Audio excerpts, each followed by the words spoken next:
الله معي الله معي يا نفس صبرا لا تجزعي الله معي الله معي يا نفس صبرا لا تجزعي ظلم العباد لا لن يعاد ظلم العباد لا لن يعاد ظلم العباد لا لن يعاد فذلك الجهاد ففيه مصرعي.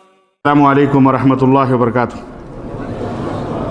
إن الحمد لله نحمده ونستعينه ونستغفره ونؤمن به ونتوكل عليه ونعوذ بالله من شرور أنفسنا ومن سيئات أعمالنا من يهده الله فلا مضل له ومن يضلل فلا هادي له وأشهد أن لا إله إلا الله وأشهد أن محمدا عبده ورسوله. أما بعد فإن خير الحديث كتاب الله وخير الهدي هدي محمد صلى الله عليه وسلم وشر الأمور محدثاتها وكل محدثة بدعة وكل بدعة ضلالة وكل ضلالة في النار. قال الله تبارك وتعالى في كلامه المجيد: أعوذ بالله السميع العليم من الشيطان الرجيم. بسم الله الرحمن الرحيم. يا أيها الذين آمنوا اتقوا الله حق تقاته ولا تموتن إلا وأنتم مسلمون. يا أيها الناس اتقوا ربكم الذي خلقكم من نفس واحدة وخلق منها زوجها وبث منهما رجالا كثيرا ونساء واتقوا الله الذي تساءلون به والأرحام إن الله كان عليكم رقيبا. يا أيها الذين آمنوا اتقوا الله وقولوا قولا سديدا يصلح لكم أعمالكم ويغفر لكم ذنوبكم ومن يطع الله ورسوله فقد فاز فوزا عظيما. وقال تعالى في مقام آخر: ولمن خاف مقام ربه جنتان. اللهم صل على محمد وعلى آل محمد كما صليت على إبراهيم وعلى آل إبراهيم إنك حميد مجيد. اللهم بارك على محمد وعلى آل محمد كما باركت على إبراهيم وعلى آل إبراهيم إنك حميد مجيد. تمام قسم کی حمد و ثنا کبریائی اور بڑائی اس اللہ عز و جل کے لیے لائق و زیبا ہے جس نے ہمیں اور آپ کو پیدا فرمایا، اور بیش بہا درود و سلام اس ذات مبارکہ مطہرہ پر جن کا نام نامی اسم گرامی احمد مجتبیٰ محمد مصطفیٰ صلی اللہ علیہ وسلم ہے۔ معزز محترم علماء کرام، دعات عوام، سامعین کرام، نوجوان دوستوں، بزرگوں اور بھائیوں اور عزیز بچوں، آج بتاریخ 25 ربیع الثانی 1434 ہجری مطابق 9 مارچ سن 2013 عیسوی کے اس اجتماع میں جو المکتب التعاونی للدعوت والارشاد و توعیۃ الجالیات راکا دمام منطقہ شرقیہ کے اس خوبصورت سی جامع مسجد میں جو اجتماع ہو رہا ہے، اس میں جس موضوع پر میں آپ حضرات کی خدمت میں کچھ گزارشات قرآن و سنت کی روشنی میں لے کر کے حاضر ہوا ہوں، وہ موضوع ہے اللہ سے ڈرو یا خوف الہی، اور ہم یا اللہ کا خوف اور اس کے ثمرات۔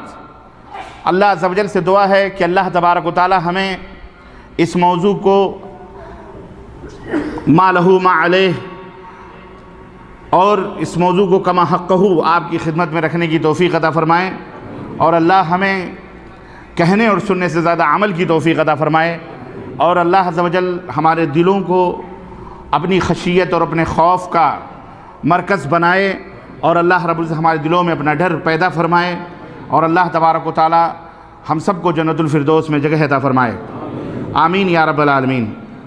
قبل ازیں کہ میں اپنے اس موضوع کی وضاحت کروں، میں شکر گزار ہوں اللہ عز و جل کا جس نے یہ خوبصورت موقع منطقہ شرقیہ میں اللہ رب العزت نے ہمیں عطا کیا، اور میں آپ حضرات کی خدمت میں حاضر ہوا قرآن و حدیث کی، اللہ اور اس کے رسول کی کچھ باتیں عرض کرنے کے لیے۔ اللہ رب العزت سے دعا ہے کہ اللہ تبارک و تعالی حاسدوں کے حسد اور شر پسندوں کے شر سے ہم سب کی حفاظت فرمائے، اور قرآن و سنت کی اس دعوت کو عام فرمائے، اور اللہ عز و جل دشمنان کے مکر اور ان کے قید کو انہی کے اندر واپس فرمائے۔ اللہم انا نجعلک فی نحورہم ونعوذ بک من شرورہم۔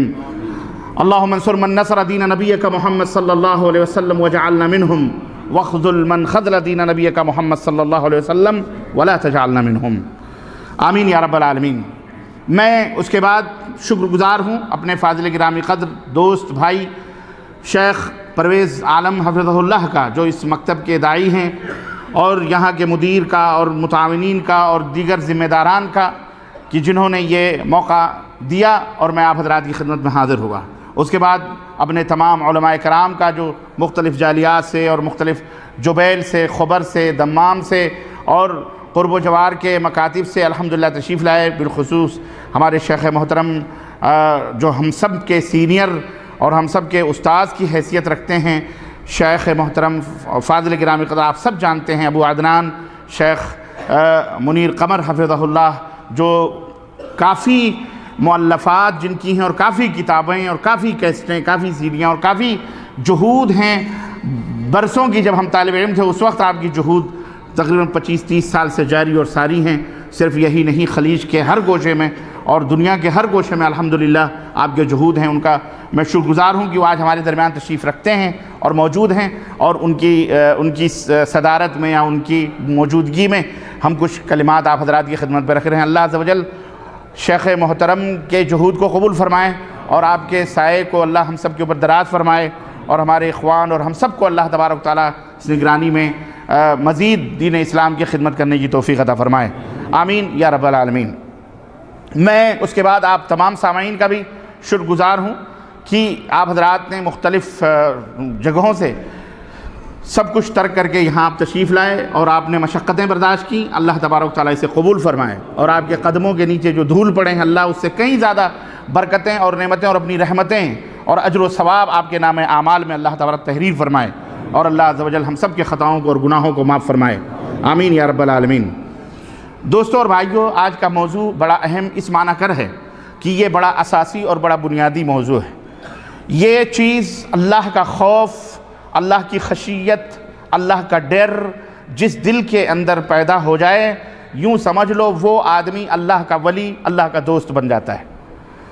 جس کے دل کے اندر اللہ کا ڈر نہیں، جس کے دل کے اندر اللہ کا خوف نہیں، اس کا دل شیطان کی جگہ بنتا ہے، اس کے دل کے اندر شیطان مرکز بناتا ہے، شیطان اپنا سینٹر بناتا ہے، اور اس کے فضل اور اس کے ثمرات اور اس کی برکتیں بے شمار ہیں، اور جن کے دلوں میں اللہ کا خوف نہیں اس کے لیے بہت ساری وعید اور شدید ترین اللہ رب العزت کی تنبیہات ہیں اور اللہ رب العزت کا عذاب ہے۔ میں قرآن و سنت کی روشنی میں آپ حضرات کی خدمت میں یہ باتیں لے کر کے حاضر ہوا ہوں۔ عرض کرنے کا مطلب یہ ہے کہ ہمیں چاہیے، خلاصہ کلام میں شروع ہی میں بتا دے رہا ہوں کہ ہمیں اپنے دلوں میں اللہ کا خوف پیدا کرنا چاہیے، اللہ رب العزت کی ذات کو سمجھنے کی کوشش کرنی چاہیے، اللہ کی ذات کو، اللہ کے صفات کو، اللہ کے اسماء کو اور ان کی خصوصیتوں کو اور اللہ رب العزت کی قدرت کاملہ کو آپ جتنی گہرائی سے مطالعہ کریں گے اور جتنی گہرائی سے سمجھیں گے، پڑھیں گے، اللہ کی قسم آپ کے دل میں اتنا ہی خوف اور اتنا ہی ڈر اور اتنی ہی محبت آپ کے دلوں میں پیدا ہوگی۔ میرے عزیزوں، میرے دوستوں، ڈر پیدا کرنا بہت ضروری چیز ہے، ڈر رکھنا۔ یہ ڈر دو طرح کا ہوتا ہے، یہ بھی میں آپ کو بتاتا چلوں۔ ایک خوف مع الکرہ ہے اور ایک خوف مع الحب ہے۔ خوف، ڈرنا، آپ سانپ سے بھی ڈرتے ہیں، آپ شیر سے بھی ڈرتے ہیں، آپ بچھو سے بھی ڈرتے ہیں، لیکن اور آپ والدین سے بھی ڈرتے ہیں، ماں سے بھی ڈرتے ہیں، باپ سے بھی ڈرتے ہیں۔ کیا میں یہ سوال کر سکتا ہوں، کیا یہ دونوں خوف یا یہ دونوں ڈر برابر ہیں؟ ہرگز نہیں۔ آپ سانپ یا شیر یا بچھو یا جتنی بھی مضر چیزیں ہیں، آپ اس سے جو ڈرتے ہیں، آپ کا وہ ڈرنا اس سے نفرت پہ مبنی ہوتا ہے، مع الکرہ ہوتا ہے، مع العداوہ ہوتا ہے، نفرت کے ساتھ اس سے آپ ڈرتے ہیں۔ سانپ سے آپ محبت نہیں کرتے، شیر سے آپ محبت نہیں کرتے، تو اس سے جو ڈر ہے وہ مع نفرت کے ساتھ ڈر ہے، لیکن جو ماں اور باپ سے آپ ڈرتے ہیں وہ مع الحب ہے، محبت کے ساتھ ہے۔ اللہ رب العزت کے ساتھ جو ڈر ہوتا ہے، وہ ڈر بھی نعوذ باللہ کوئی یہ نہ سمجھے کہ اللہ کو ایسی چیز ہے جو سانپ اور بچھو کی طرح ہے، استغفر اللہ، نعوذ باللہ، ہرگز نہیں کہ ہم اس سے ڈرتے نہیں، بلکہ اللہ رب العزت سے ڈر اس لیے پیدا ہونا چاہیے کہ اللہ رب العزت ہمارے اوپر اتنا عظیم احسان فرماتا ہے، اور اس قدر اس کی رحمتیں اور اس کی برکتیں اور اس کی شفقتیں اور اس کی عنایتیں ہمارے اوپر ہیں کہ اگر ہم اللہ رب العزت سے نہ ڈریں تو ڈر لگتا ہے کہ کہیں اللہ تبارک و تعالیٰ یہ رحمتیں ہم سے چھین نہ لے، یہ برکتیں ہم ان برکتوں سے محروم نہ ہو جائیں، یا ہمارے اوپر اللہ تبارک و تعالیٰ کی جو خاص عنایت ہے، جس انداز سے بھی ہے میرے عزیزو، آپ اپنے جسم کے اوپر بھی غور کر لیں، اللہ کی قسم اللہ سے ڈرنے کے لیے آپ کا جسم ہی کافی ہے۔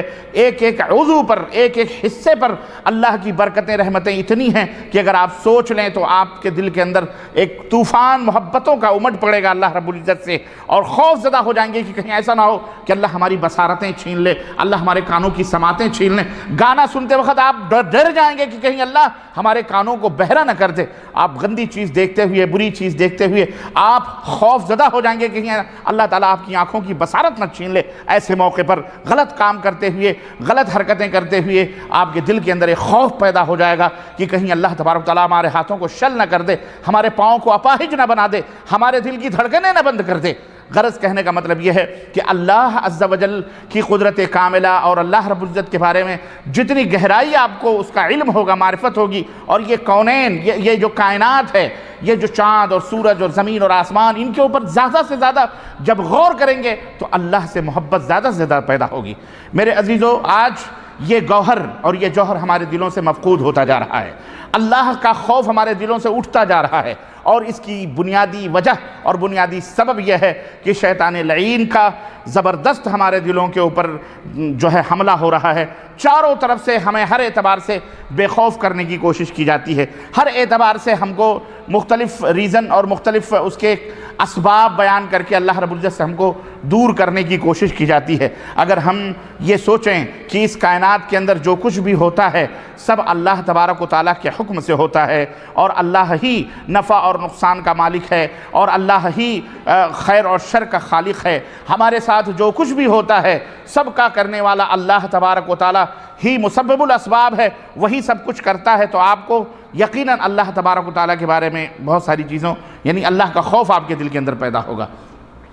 میں آج اللہ رب العزت سے ڈرنے کے تعلق سے، خوف کے تعلق سے آیات اور حدیث کے کچھ نمونے لے کر کے حاضر ہوں۔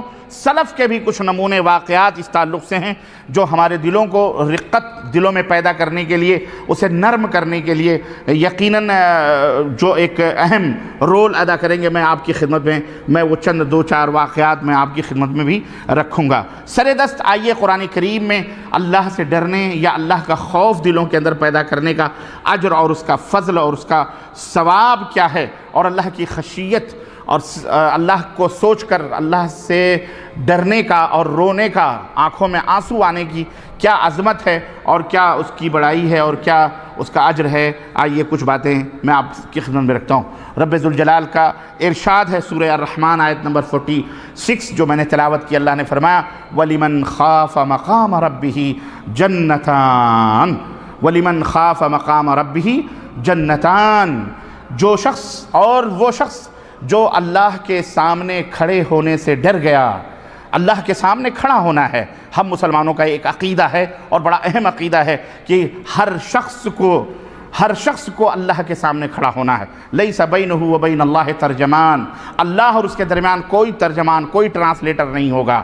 ہر ایک کو اپنے اپنے عمل کا حساب دینا ہے اللہ کے سامنے۔ اللہ تعالیٰ فرماتا ہے اس دن اللہ کے سامنے کھڑا ہونے سے جو شخص ڈر گیا، مطلب یہ ہے کہ ڈر کس طرح سے گیا، ہر موقع پر کوئی بھی غلط قدم اٹھانے سے پہلے وہ سوچتا ہے کہ مجھے اس کا حساب دینا ہے، مجھے اس کا حساب دینا ہے، مجھے اللہ کے سامنے کھڑا ہونا، میں اللہ کو کیا جواب دوں گا۔ کوئی بھی برا کام، کوئی بھی نافرمانی، کوئی بھی معصیت، کوئی بھی اللہ اور اس کے رسول کی مخالفت کرتے وقت اگر آدمی یہ سوچے کہ مجھے اللہ کے سامنے جواب دینا ہے، رب ذوالجلال کی قسم ہے وہ ولی ہو جائے گا، وہ اس برائی سے دور رہے گا۔ تو اللہ فرماتا ہے جو بندہ ایسا کرے گا کہ اللہ کے سامنے کھڑے ہونے سے وہ ڈر گیا، کوئی بھی غلط قدم اٹھانے سے پہلے، چاہے عقیدے سے متعلق ہو، چاہے وہ عمل سے متعلق ہو، چاہے وہ اخلاق سے متعلق ہو، سیاسیات سے متعلق ہو، اقتصادیات سے متعلق ہو، دنیا کے کسی بھی امور سے متعلق ہو، اگر وہ ڈر گیا اللہ کے سامنے کھڑے ہونے سے، اللہ فرماتا ہے ہم اسے قیامت کے دن 2 جنتیں عطا فرمائیں گے۔ کتنی؟ 2 جنتیں، اللہ اکبر، 2 جنتیں، ایک نہیں بلکہ 2 جنتیں اللہ رب العزت، 2 سونے کے محل، 2 سونے کے باغات، 2 سونے کی نہریں، 2 چاندی کی نہریں، 2 شراب کی نہریں، 2 شہد کی نہریں، ڈبل اللہ رب العزت 2 جنتیں اللہ رب العزت نے فرماتا ہے کہ میں اسے عطا فرماؤں۔ یہ فضیلت ہے اللہ سے ڈرنے کی، اللہ سے ڈرنے کی۔ ایک جگہ اللہ رب العزت نے فرمایا سورہ الملک آیت نمبر 12، ان الذین یخشون ربهم بالغیب لہم مغفرۃ واجر کبیر، کہ بے شک وہ لوگ جو اپنے رب سے ڈر جاتے ہیں غیب میں، مطلب اپنے رب سے ڈرتے ہیں غیب میں، یعنی ڈرتے ہیں، وہ جانتے ہیں کہ کوئی ہمیں نہیں دیکھ رہا، لیکن ان کا یہ عقیدہ ہے کہ اللہ تبارک و تعالیٰ ہمیں دیکھ رہا ہے، وہ عالم الغیب والشہادہ، اس کی نگاہوں سے ہمارا کوئی بھی عمل اوجھل نہیں ہے، اللہ تبارک و تعالیٰ دیکھ رہا ہے۔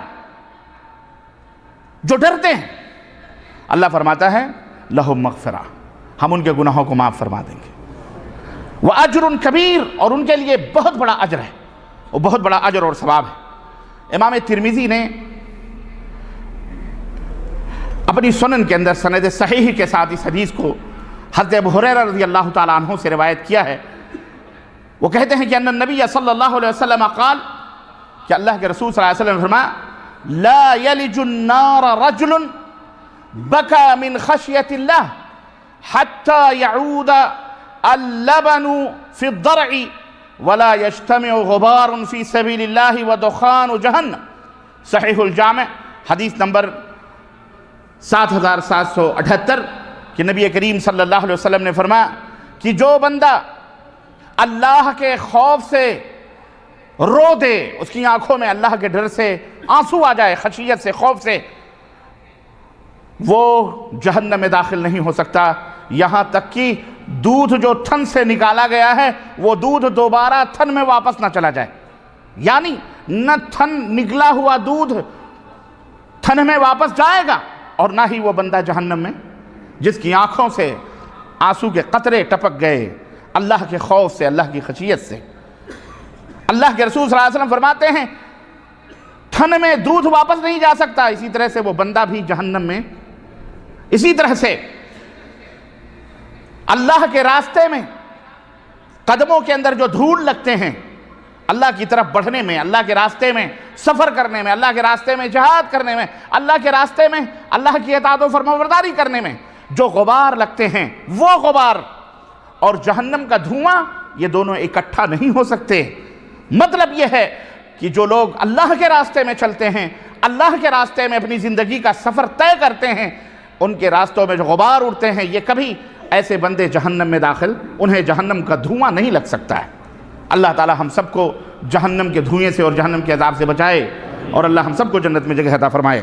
یہ حدیث صحیح الجامع کے اندر ہے۔ اس حدیث پاک سے پتہ چلتا ہے کہ اللہ کے لیے، اللہ کی محبت میں، اللہ کے خوف سے رونا اور آنسو بہانا، ڈرنا، یہ انسان کے لیے کتنا اہم ہے۔ آج ہمارے دل سخت ہو چکے ہیں، آج ہمارے دل پتھر ہو چکے ہیں، اسی طرح جس طرح یہود و نصارہ، بلکہ اللہ رب العزت نے یہود و نصارہ کے دلوں کو پتھروں سے تشبیہ دیتے ہوئے یہاں تک فرمایا کہ تمہارے دل تو پتھر بلکہ پتھروں سے بھی زیادہ سخت ہو چکے ہیں۔ کیوں؟ اس لیے کہ پتھروں سے تو کبھی کبھی اللہ کی خشیت اور اللہ کے خوف سے چشمے ابل پڑتے ہیں، پتھر بھی دہل جاتے ہیں، پتھر بھی شق ہو جاتے ہیں، وہاں سے بھی پانی کا چشمہ ابل پڑتا ہے اللہ کی خشیت سے، لیکن تمہارے دل تو اتنے سخت ہو چکے ہیں کہ تمہارے دل میں اللہ کی نہ محبت اور نہ ہی اللہ کا خوف، نہ تمہارے آنکھوں سے آنسو رواں ہوتے ہیں۔ استغفر اللہ۔ تو کہیں ایسا نہ ہو کہ ہمارے دل بھی ان یہودیوں کی طرح ہو جائیں۔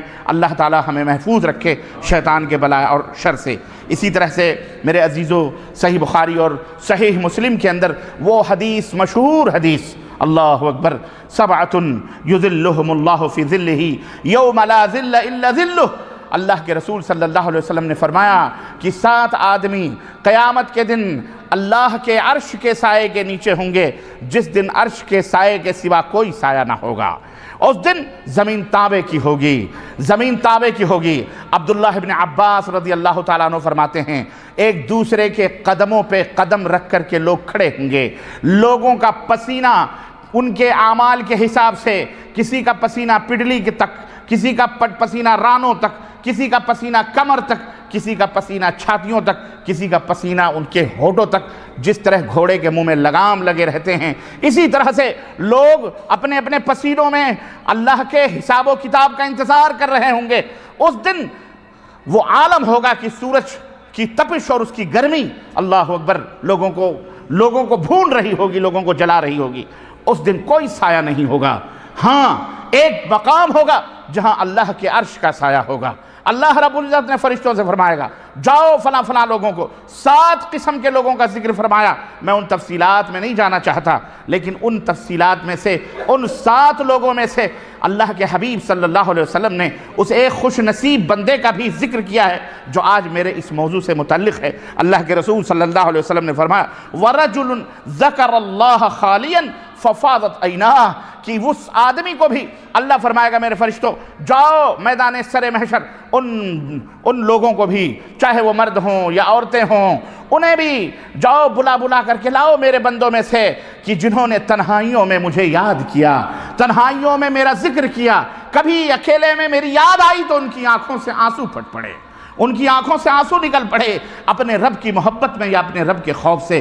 جاؤ ایسے لوگوں کو بھی پکڑ کے لاؤ جنہوں نے تنہائیوں میں میرے لیے آنسو بہائے ہیں، آج میں انہیں اپنا عرش کا سایہ دوں گا میں۔ اللہ اکبر۔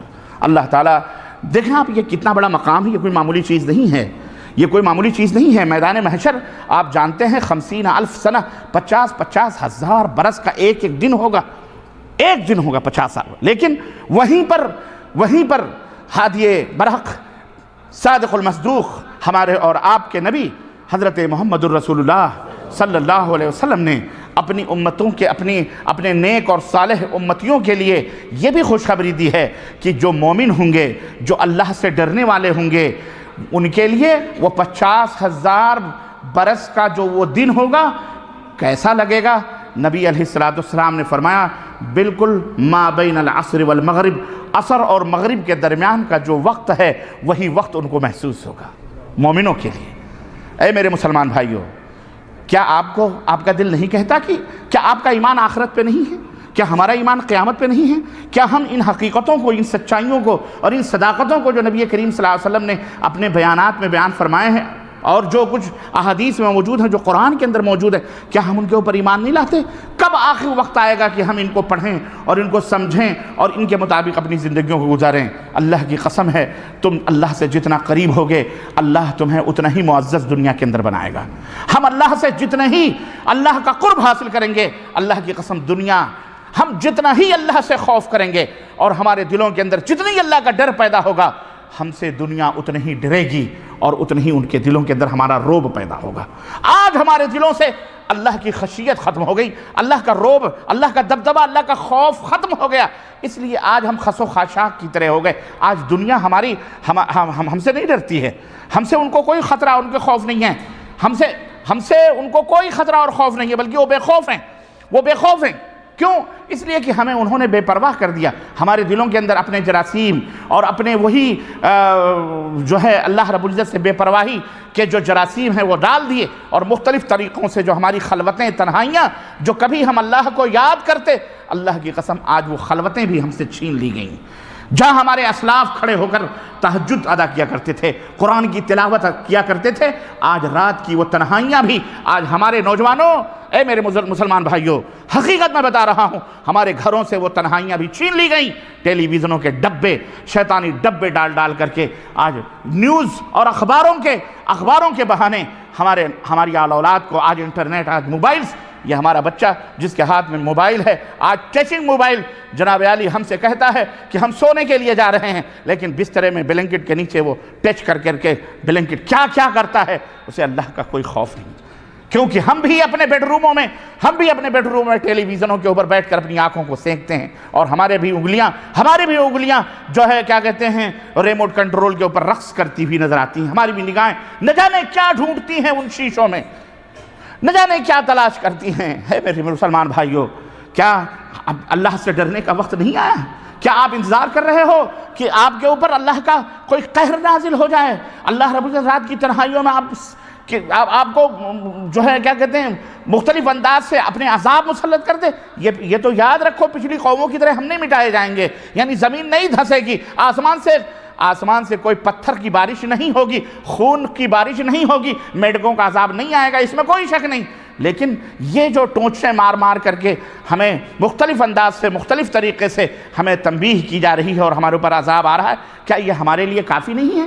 کیا ہم فقر و فاقے کے شکار نہیں ہیں؟ کیا ہم غربتوں کے شکار نہیں ہیں؟ آج اسی فقر و فاقے اور غربتوں کی وجہ سے ہم در بدر کہاں کہاں پھرتے پھر رہے ہیں۔ اس پیٹ کی خاطر آج ہم کئی ہزار کلومیٹر کے فاصلے طے کر کے اپنے آبا و اجداد، اپنے باپ داداؤں کے وطنوں کو، زمینوں کو، ملک کو، وطن کو، سب کچھ چھوڑ کر ہم کہاں مارے پھر رہے ہیں۔ کاش یہ محنتیں دین کے لیے ہوتی، کاش یہ محنتیں اللہ کے دین کو حاصل کرنے کے لیے ہوتی، کاش اللہ کی عبادت و بندگی کی راہوں میں ہوتی، کاش جہاد فی سبیل اللہ کے لیے ہوتی، کاش یہ اللہ کی بندگی اور اطاعت میں ہوتی۔ اور یہ ہو بھی سکتی ہیں اگر ہم اپنی نیتوں کو خالص کر لیں۔ اگر ہم اپنی نیتوں کو خالص کر لیں تو ہمارا یہ نکلنا اپنے گھروں سے رزق کی تلاش میں، رب کی قسم ہے اس میں بھی اللہ رب ہمارے لیے اجر و ثواب پیدا کر دے گا۔ اگر ہم اسے حلال طریقے سے اپنے عزت و آبرو کے لیے اللہ کی اطاعت و بندگی کرتے ہوئے اگر ہم رزق کو تلاش کریں، یہ کوئی عیب کی بات نہیں ہے، تو ہمارا آم کا آم، گٹھلیوں کا دام، دونوں کے دونوں ہم حاصل کر سکتے ہیں۔ اس لیے اے میرے عزیز بھائیوں، اے میرے مسلمان بھائیوں، اللہ سے ڈرنے کا وقت کب آئے گا؟ کب آپ کے دل اور ہمارے دل نرم ہوں گے؟ آؤ اللہ سے توبہ کریں، آؤ اللہ سے عہد کریں کہ انشاءاللہ آئندہ ہماری زندگی اللہ کے خوف اور خشیت سے گزرے گی، اور ہم جب ڈریں گے تو ہمارا روب، ہمارا دبدبہ ہماری اولاد کے اوپر بھی پڑے گا، ہماری چھاؤں، ہماری چھبی، ہمارے اعمال کے سائے ہماری اولاد کے اوپر بھی پڑیں گے، اور ہماری اولاد بھی صحیح راہوں پہ جائے۔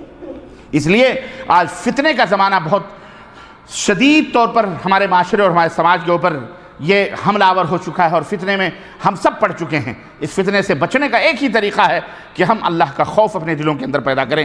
ہم یہ رات کی تنہائیوں میں سوچیں کہ میرا مالک و مولا سو نہیں رہا، وہ حی لا یموت لا تاخذہ سنۃ ولا نوم، وہ رب وہ ہے جسے اونگ، نیند تو نیند ہے، اسے اونگ تک نہیں آتی۔ وہ میرا پروردگار ساتوں آسمانوں کے اوپر اس عرش کے اوپر مستوی ہے، جو عرش موجود ہے، وہاں اللہ رب وہاں سے ہماری نگرانی فرما رہا ہے۔ وما یلفظ من قول الا لدیہ رقیب عتید، تمہاری زبانوں سے ایک کلمہ بھی نکلتا ہے، رب فرماتا ہے اس کے اوپر بھی ہمارے نگراں موجود ہے۔ وہ دیکھ رہے ہیں تمہارے رونگٹے، تمہاری آنکھیں، یہ سب ریکارڈ ہو رہی ہیں۔ ان آنکھوں کو کیا سمجھتے ہو؟ یہ بھی ایک ٹیپ ریکارڈ ہیں، یہ بھی ایک کیمرے ہیں جو تسجیل کر رہے ہیں، جو اپنی آنکھوں سے آپ دیکھتے ہو۔ کل زبانوں کے اوپر مہر لگ جائے گی، اور اس کے بعد ان آنکھوں کو حکم دیا جائے گا، بول۔ یہ آنکھیں آپ کے خلاف گواہی دے گی، یہ ہاتھ اور پیر آپ کے خلاف گواہی دیں گے اس دن۔ یہ سب قرآن کے اندر موجود ہے کہ نہیں موجود ہے؟ بولو۔ ہم پڑھتے ہیں، ہم سمجھتے ہیں، کاش ہم پڑھیں، کاش ہم سمجھنے کی کوشش کریں۔ ہم تو یہ کہہ دیتے ہیں اللہ غفور الرحیم ہے، اللہ یقیناً غفور الرحیم ہے، لیکن اللہ تبارک و تعالی قہار و جبار بھی ہے۔ اللہ ان بطش ربک لشدید، اللہ کی گرفت بھی بہت سخت ہے۔ کیا اللہ کی گرفتاریوں کو نہیں دیکھ رہے ہو آج دنیا میں؟ کہاں کہاں اللہ کی گرفتاریاں آ رہی ہیں، اور کس طرح سے اللہ تبارک و تعالی لوگوں کو تنبیہ کر رہا ہے۔ بڑے بڑے لوگ پیدا ہوئے، بڑے بڑی ٹیکنالوجی آئیں، بڑے بڑے لوگ دنیا کے اندر ہیں، لیکن اللہ رب العزت کی تدبیر اور اللہ رب العزت کی طاقت کے سامنے سارے کے سارے فیل ہیں، کچھ نہیں کر سکتے۔ ہے حقیقت کی نہیں حقیقت ہے میرے عزیزو؟ اسی طرح سے اگر قیامت کے دن اللہ رب العزت کے عرش کا سایہ چاہیے تو ہمیں چاہیے کہ ہم اللہ کا تقوی، اللہ کا خوف اپنے دل کے اندر پیدا کریں، اور اللہ رب العزت کے لیے تنہائیوں میں بیٹھیں مسجد کے اندر نماز کے بعد، کم از کم سر جھکا کر اللہ کے سامنے اللہ اپنے اعمال کا محاسبہ کریں۔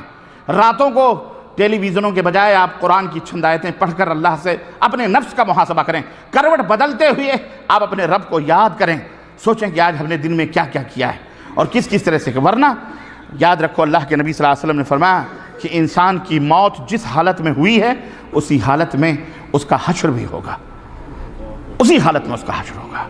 یہ بات یاد رکھو۔ اس لیے اللہ سے حیا کرو، اللہ سے شرم کرو۔ ہم کو چاہیے کہ اللہ سے حیا کریں، اللہ سے شرم کریں۔ ایک واقعہ میں نے کسی کتاب میں پڑھا تھا کہ ایک دوست ترکیہ کے اندر آج سے کوئی 8 10 15 سال پہلے بہت بڑا زلزلہ آیا تھا۔ آپ نے دیکھا تھا ترکستان ملیامیٹ ساحل سمندر جو ہے بالکل وہ کر دیا گیا۔ مسلم علاقہ ہے، مسلم لوگ ہیں، مسلمان ہیں سارے، کلمہ پڑھنے والے۔ اس میں ایک واقعہ میں نے پڑھا تھا کہ ایک شخص تاجر اپنے گھر سے اپنے بیوی بچوں کو شام کے وقت چھوڑ کر، اور وہ کسی اپنی تجارتی امور کے غرض سے اپنے گھر سے باہر دوسرے شہر بائی پلین وہ گیا، اور یہ ہوا کہ وہ صبح واپس آ جائے گا یا 1 2 دن کے بعد وہ اپنی بزنس کی میٹنگ تھی، وہ میٹنگ کر کے واپس آ جائے گا۔ میں آپ کو ایک نمونہ بتا رہا ہوں کہ آج ہم کہاں ہیں اور ہم کیا سوچ رہے ہیں اور کیا ہو رہا ہے، ہمیں اس کا علم نہیں، لیکن اللہ رب العزت کا عذاب کس طرح سے آتا ہے۔ رات کے 2:30 یا 3 بجے وہ شخص اپنے مقام پہ تو پہنچ گیا سر شام میٹنگ میں، لیکن رات کے 2:30 یا 3 بجے اسے خبر نیوز آئی کہ ایک علاقہ ترکیہ کے اندر جو زلزلہ آیا وہ سارے علاقے پست ہو گئے اور ساری بلڈنگیں زمیں بوس ہو گئیں اور جتنے بھی لوگ تھے مر گئے۔ اس نے اپنی آنکھوں سے دیکھے کہ ملبوں سے لاشیں نکالی جا رہی ہیں۔ اس نے غور سے دیکھا، وہ اس کا اپنا علاقہ، اس کا اپنا شہر تھا۔ اس نے فوری طور پر بھی بچوں کی محبت میں ریٹرن ٹکٹ لیا اور فوراً اپنے شہر پہنچا۔ صبح ہو چکی تھی، اپنے گھر پہنچا، اس کا بھی گھر پست ہو چکا تھا۔ اس نے بہرحال جس طرح دوسروں کی لاشیں نکالی جا رہی تھیں بلدیہ کارپوریشن کے تعلق سے، اس نے بھی اپنے گھروں کو صفائی کروانا شروع کیا، اور جب ملبہ اس کے گھر سے ہٹایا گیا تو آپ کو میں بتاؤں، کیا آپ سننے کے لیے تیار ہیں؟ کیا آپ یہ سن سکتے ہیں؟ اس نے اپنی آنکھوں سے جو منظر دیکھا، اللہ کی قسم دل کو کاٹنے والا منظر۔ اس نے دیکھا کہ اس کا اپنا دوست، سگا دوست اور اس کی بیوی دونوں برہنہ اس کے بیڈ روم میں چپٹے ہو چکے ہیں، مر چکے ہیں، ایک دوسرے کے اوپر نیچے اوپر یوں زناکاریوں میں، ایسے ہی اس کی آنکھوں کے سامنے، اور ان کے اوپر پوری بلڈنگ زمین بوس ہو چکی ہے۔ یہ کوئی آپ اخبار اٹھا کے دیکھ سکتے ہیں، اس کے اندر بھی واقعہ موجود ہے، اور وہ اخبار آج بھی میرے پاس موجود ہے۔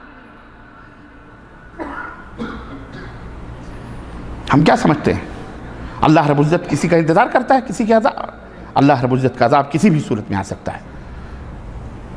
ابھی وہ دوست شام کو اپنے بیوی بچوں کو چھوڑ کر کہاں گیا؟ اب باپ شوہر، اور سرے شام ادھر شوہر نکلا اور ادھر اس گھر میں کیا ہوا؟ ننگے مادرزاد برہنہ۔ کیا کہا؟ کیسا لگا ہوگا اس شخص؟ کیا فیل ہوا ہوگا اس؟ اللہ کا عذاب ایسے نہیں آتا۔ آج جو کچھ بھی ہمارے اوپر مصیبتیں ہیں، یہاں سارے کے سارے کوئی نہ کوئی پریشانی لے کر بیٹھے ہوئے ہیں۔ سب کے ذہنوں میں، دماغوں میں کوئی نہ کوئی دکھ، کوئی نہ کوئی پریشانی، کوئی نہ کوئی اذیت، کوئی نہ کوئی گرفت، کوئی نہ کوئی پکڑ، کوئی نہ کوئی ایسی چیز ہے جس کی وجہ سے وہ پریشان ہے۔ آپ ان پریشانیوں کا حل ڈھونڈ رہے ہو، رب ذوالجلال کی قسم ہے ان پریشانیوں کا حل اللہ کے پاس موجود ہے۔ آؤ اللہ کی طرف، اللہ سے ڈرو، استغفار کرو، اللہ کا خوف دلوں کے اندر پیدا کرو، اپنے آنکھوں کو موقع دو کہ وہ برسیں، اپنے آنکھوں کو موقع دو کہ وہ ان میں سے آنسو نکلیں، انہیں پانی بہانے دو۔ وہ ایک سجدہ جسے تو گراں سمجھتا ہے، 1000 سجدوں سے دیتا ہے آدمی کو نجات۔ تنہائیوں میں بیٹھ کر اپنے رب کا ذکر کرتے ہوئے اپنی آنکھوں سے آنسو گراؤ، رب سے توبہ کرو، رب ذوالجلال کی قسم ہے ہر مصیبت آسان ہو جائے گی انشاءاللہ تعالی، ہر پریشانی دور ہو جائے گی، ہر دکھ ختم ہو جائیں گے۔ یہ چیلنج ہے، یہ دعویٰ ہے، یہ کوئی ایسی ویسی بات نہیں ہے۔ آپ تجربہ کر کے دیکھو، اللہ سے قریب ہو کے دیکھو، اللہ کیا نہیں، اللہ کے پاس سب کچھ ہے، سب کچھ اللہ کے پاس ہے، سب کچھ۔ اللہ کے ہمارے نبی حضرت محمد الرسول اللہ صلی اللہ علیہ وسلم فرماتے ہیں کہ تمہیں جوتے کی نال بھی مانگنی ہے تو کسی کے سامنے ہاتھ پھیلانے کی ضرورت نہیں ہے، اللہ سے مانگو۔ جوتے کے نیچے جو تسمہ ہے، تلوہ ہے، تسمے کو مانگنا ہے، اللہ سے مانگو۔ اللہ سے محبت کر کے تو دیکھو، اللہ سے قریب ہو کر کے تو دیکھو۔ ہم اللہ سے دور نہ جانے کہاں کہاں بھٹک رہے ہیں، تعویذوں میں، گنڈوں میں، مردوں میں، زندوں میں، طلسموں میں، بھبوتوں میں، پلیتوں میں، درگاہوں میں، مزاروں میں، سمندروں، نہیں کہاں کہاں۔ اور رب تمہارے پاس ہے، تمہارا مالک تمہارے پاس ہے، تم اپنے رب کو بھولے ہوئے ہو۔ تو رب کو جب بھول جاؤ گے، اپنے مالک کو بھول جاؤ گے، تو اللہ بھی تمہیں اسی طرح سے در بدر ہو جاتے ہیں، انہیں جو ایک در چھوڑتے ہیں وہ در بدر ہو جاتے ہیں، رب کا در جو چھوڑتے ہیں وہ در بدر ہو جاتے ہیں۔ اے لوگو، یہ حدیث صحیح بخاری اور صحیح مسلم کے اندر ہے کہ اللہ اس دن اس شخص کو اپنے عرش کا سایہ نصیب فرمائے گا، جس دن اللہ کے عرش کے سائے کے سوا کسی کا کوئی سایہ نہیں ہوگا۔ ترمذی کے اندر یہ حدیث بھی حضرت امامہ الباہلی رضی اللہ تعالیٰ عنہ سے روایت کہ ان النبی صلی اللہ علیہ وسلم قال لیس شیء احب الی اللہ تعالی من قطرتین و اثرین، دو قطرے اور دو علامات اور نشانات کے علاوہ اللہ کے نزدیک کوئی بھی شے اتنی محبوب نہیں ہے جتنی محبوب دو قطرے اور دو نشانات ہیں، دو علامات ہیں، دو نشان۔ وہ دو قطرے کیا ہیں؟ قطرۃ دموع من خشیت اللہ، ایک قطرہ وہ جو آنکھوں سے ٹپکے اللہ کے خوف سے، اللہ کے ڈر سے، اللہ کی محبت سے، وہ قطرہ، اور دوسرا وہ قطرہ جو خون کا قطرہ ہے، اللہ کی رضا کے لیے فی سبیل اللہ بہایا جائے، خون کا وہ قطرہ، ایک آنسو کا قطرہ اور ایک خون کا قطرہ، یہ دونوں قطرے اللہ کو سب سے زیادہ محبوب ہیں۔ اللہ کے خوف سے جو آنکھوں سے نکلے اور جو اللہ کے لیے جسم سے جو خون کا قطرہ نکلے، وہ اللہ کو زیادہ محبوب ہے۔ اسی طرح سے دو نشانات، فَأَثَرٌ وَأَمَّا الْأَثَرَانِ، رہے دو نشان، وہ کون سے زیادہ محبوب ہیں؟ تو نبی صلی اللہ علیہ وسلم نے فرمایا فَأَثَرٌ فِي سَبِيلِ اللَّهِ تَعَالَى وَأَثَرٌ فِي فَرِيضَةٍ مِّن فَرَائِضِ اللَّهِ تَعَالَى، ایک نشان وہ ہے جو میدان جہاد میں انسان کو لگتے ہیں، ہاتھ کٹ گیا، کان کٹ گئے، ناک کٹ گئی، جو نشان جسم پہ لگتے ہیں، اللہ اکبر، وہ اللہ کو زیادہ پسند ہے۔ اور ایک وہ نشان جو رب کے فرائض میں سے کسی فریضے کو ادا کرنے پر جو نشانات انسان کو لگتے ہیں، اللہ اکبر، وہ نشان چاہے جہاں کہیں بھی ہو، فریضے الہی کے ادا کرنے میں جو لگتے ہیں، اللہ اکبر، وہ اللہ کو سب سے زیادہ پسند ہوتے ہیں۔ تو میرے عزیزو، میرے دوستو اور بھائی، یہ حدیث البانی رحمۃ اللہ علیہ نے اسے حسن قرار دیا ہے۔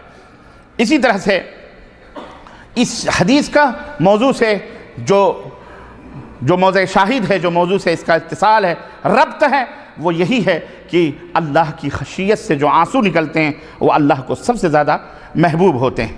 اور اسی طرح ترمذی کے اندر بھی یہ روایت حضرت انس رضی اللہ تعالیٰ عنہ سے حسن سند کے ساتھ مروی ہے کہ نبی کریم صلی اللہ علیہ وسلم دخل علی شاب وهو فی الموت، اللہ کے نبی صلی اللہ علیہ وسلم ایک نوجوان کے پاس آئے اور وہ حالت موت میں تھا، سکرات اس کے اوپر حالت سکرات تھی، پہنچے، فقال کیف تجدک، موت کا یہ لمحہ ہے، تجھے کیا محسوس ہو رہا ہے، تو اپنے آپ کو کیا محسوس کر رہا ہے؟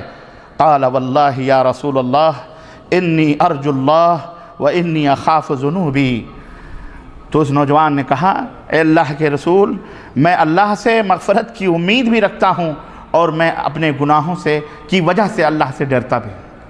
فقال رسول اللہ صلی اللہ علیہ وسلم لا يجتمعان في قلب عبد في مثل هذا الموطن الا اعطاه الله ما يرجو وامنه مما يخاف، حسنه الالبانی، کہ اللہ کے رسول صلی اللہ علیہ وسلم نے فرمایا کہ اس مقام پر جس شخص کے دل میں ایسی دو چیزیں اور ایسی دو باتیں آ جائیں، اکٹھا ہو جائیں، تو اللہ تبارک و تعالیٰ سے جو وہ امید رکھتا ہے اللہ اسے عطا فرماتا ہے، اور جس سے وہ ڈرتا ہے اللہ اسے محفوظ فرما دیتا ہے۔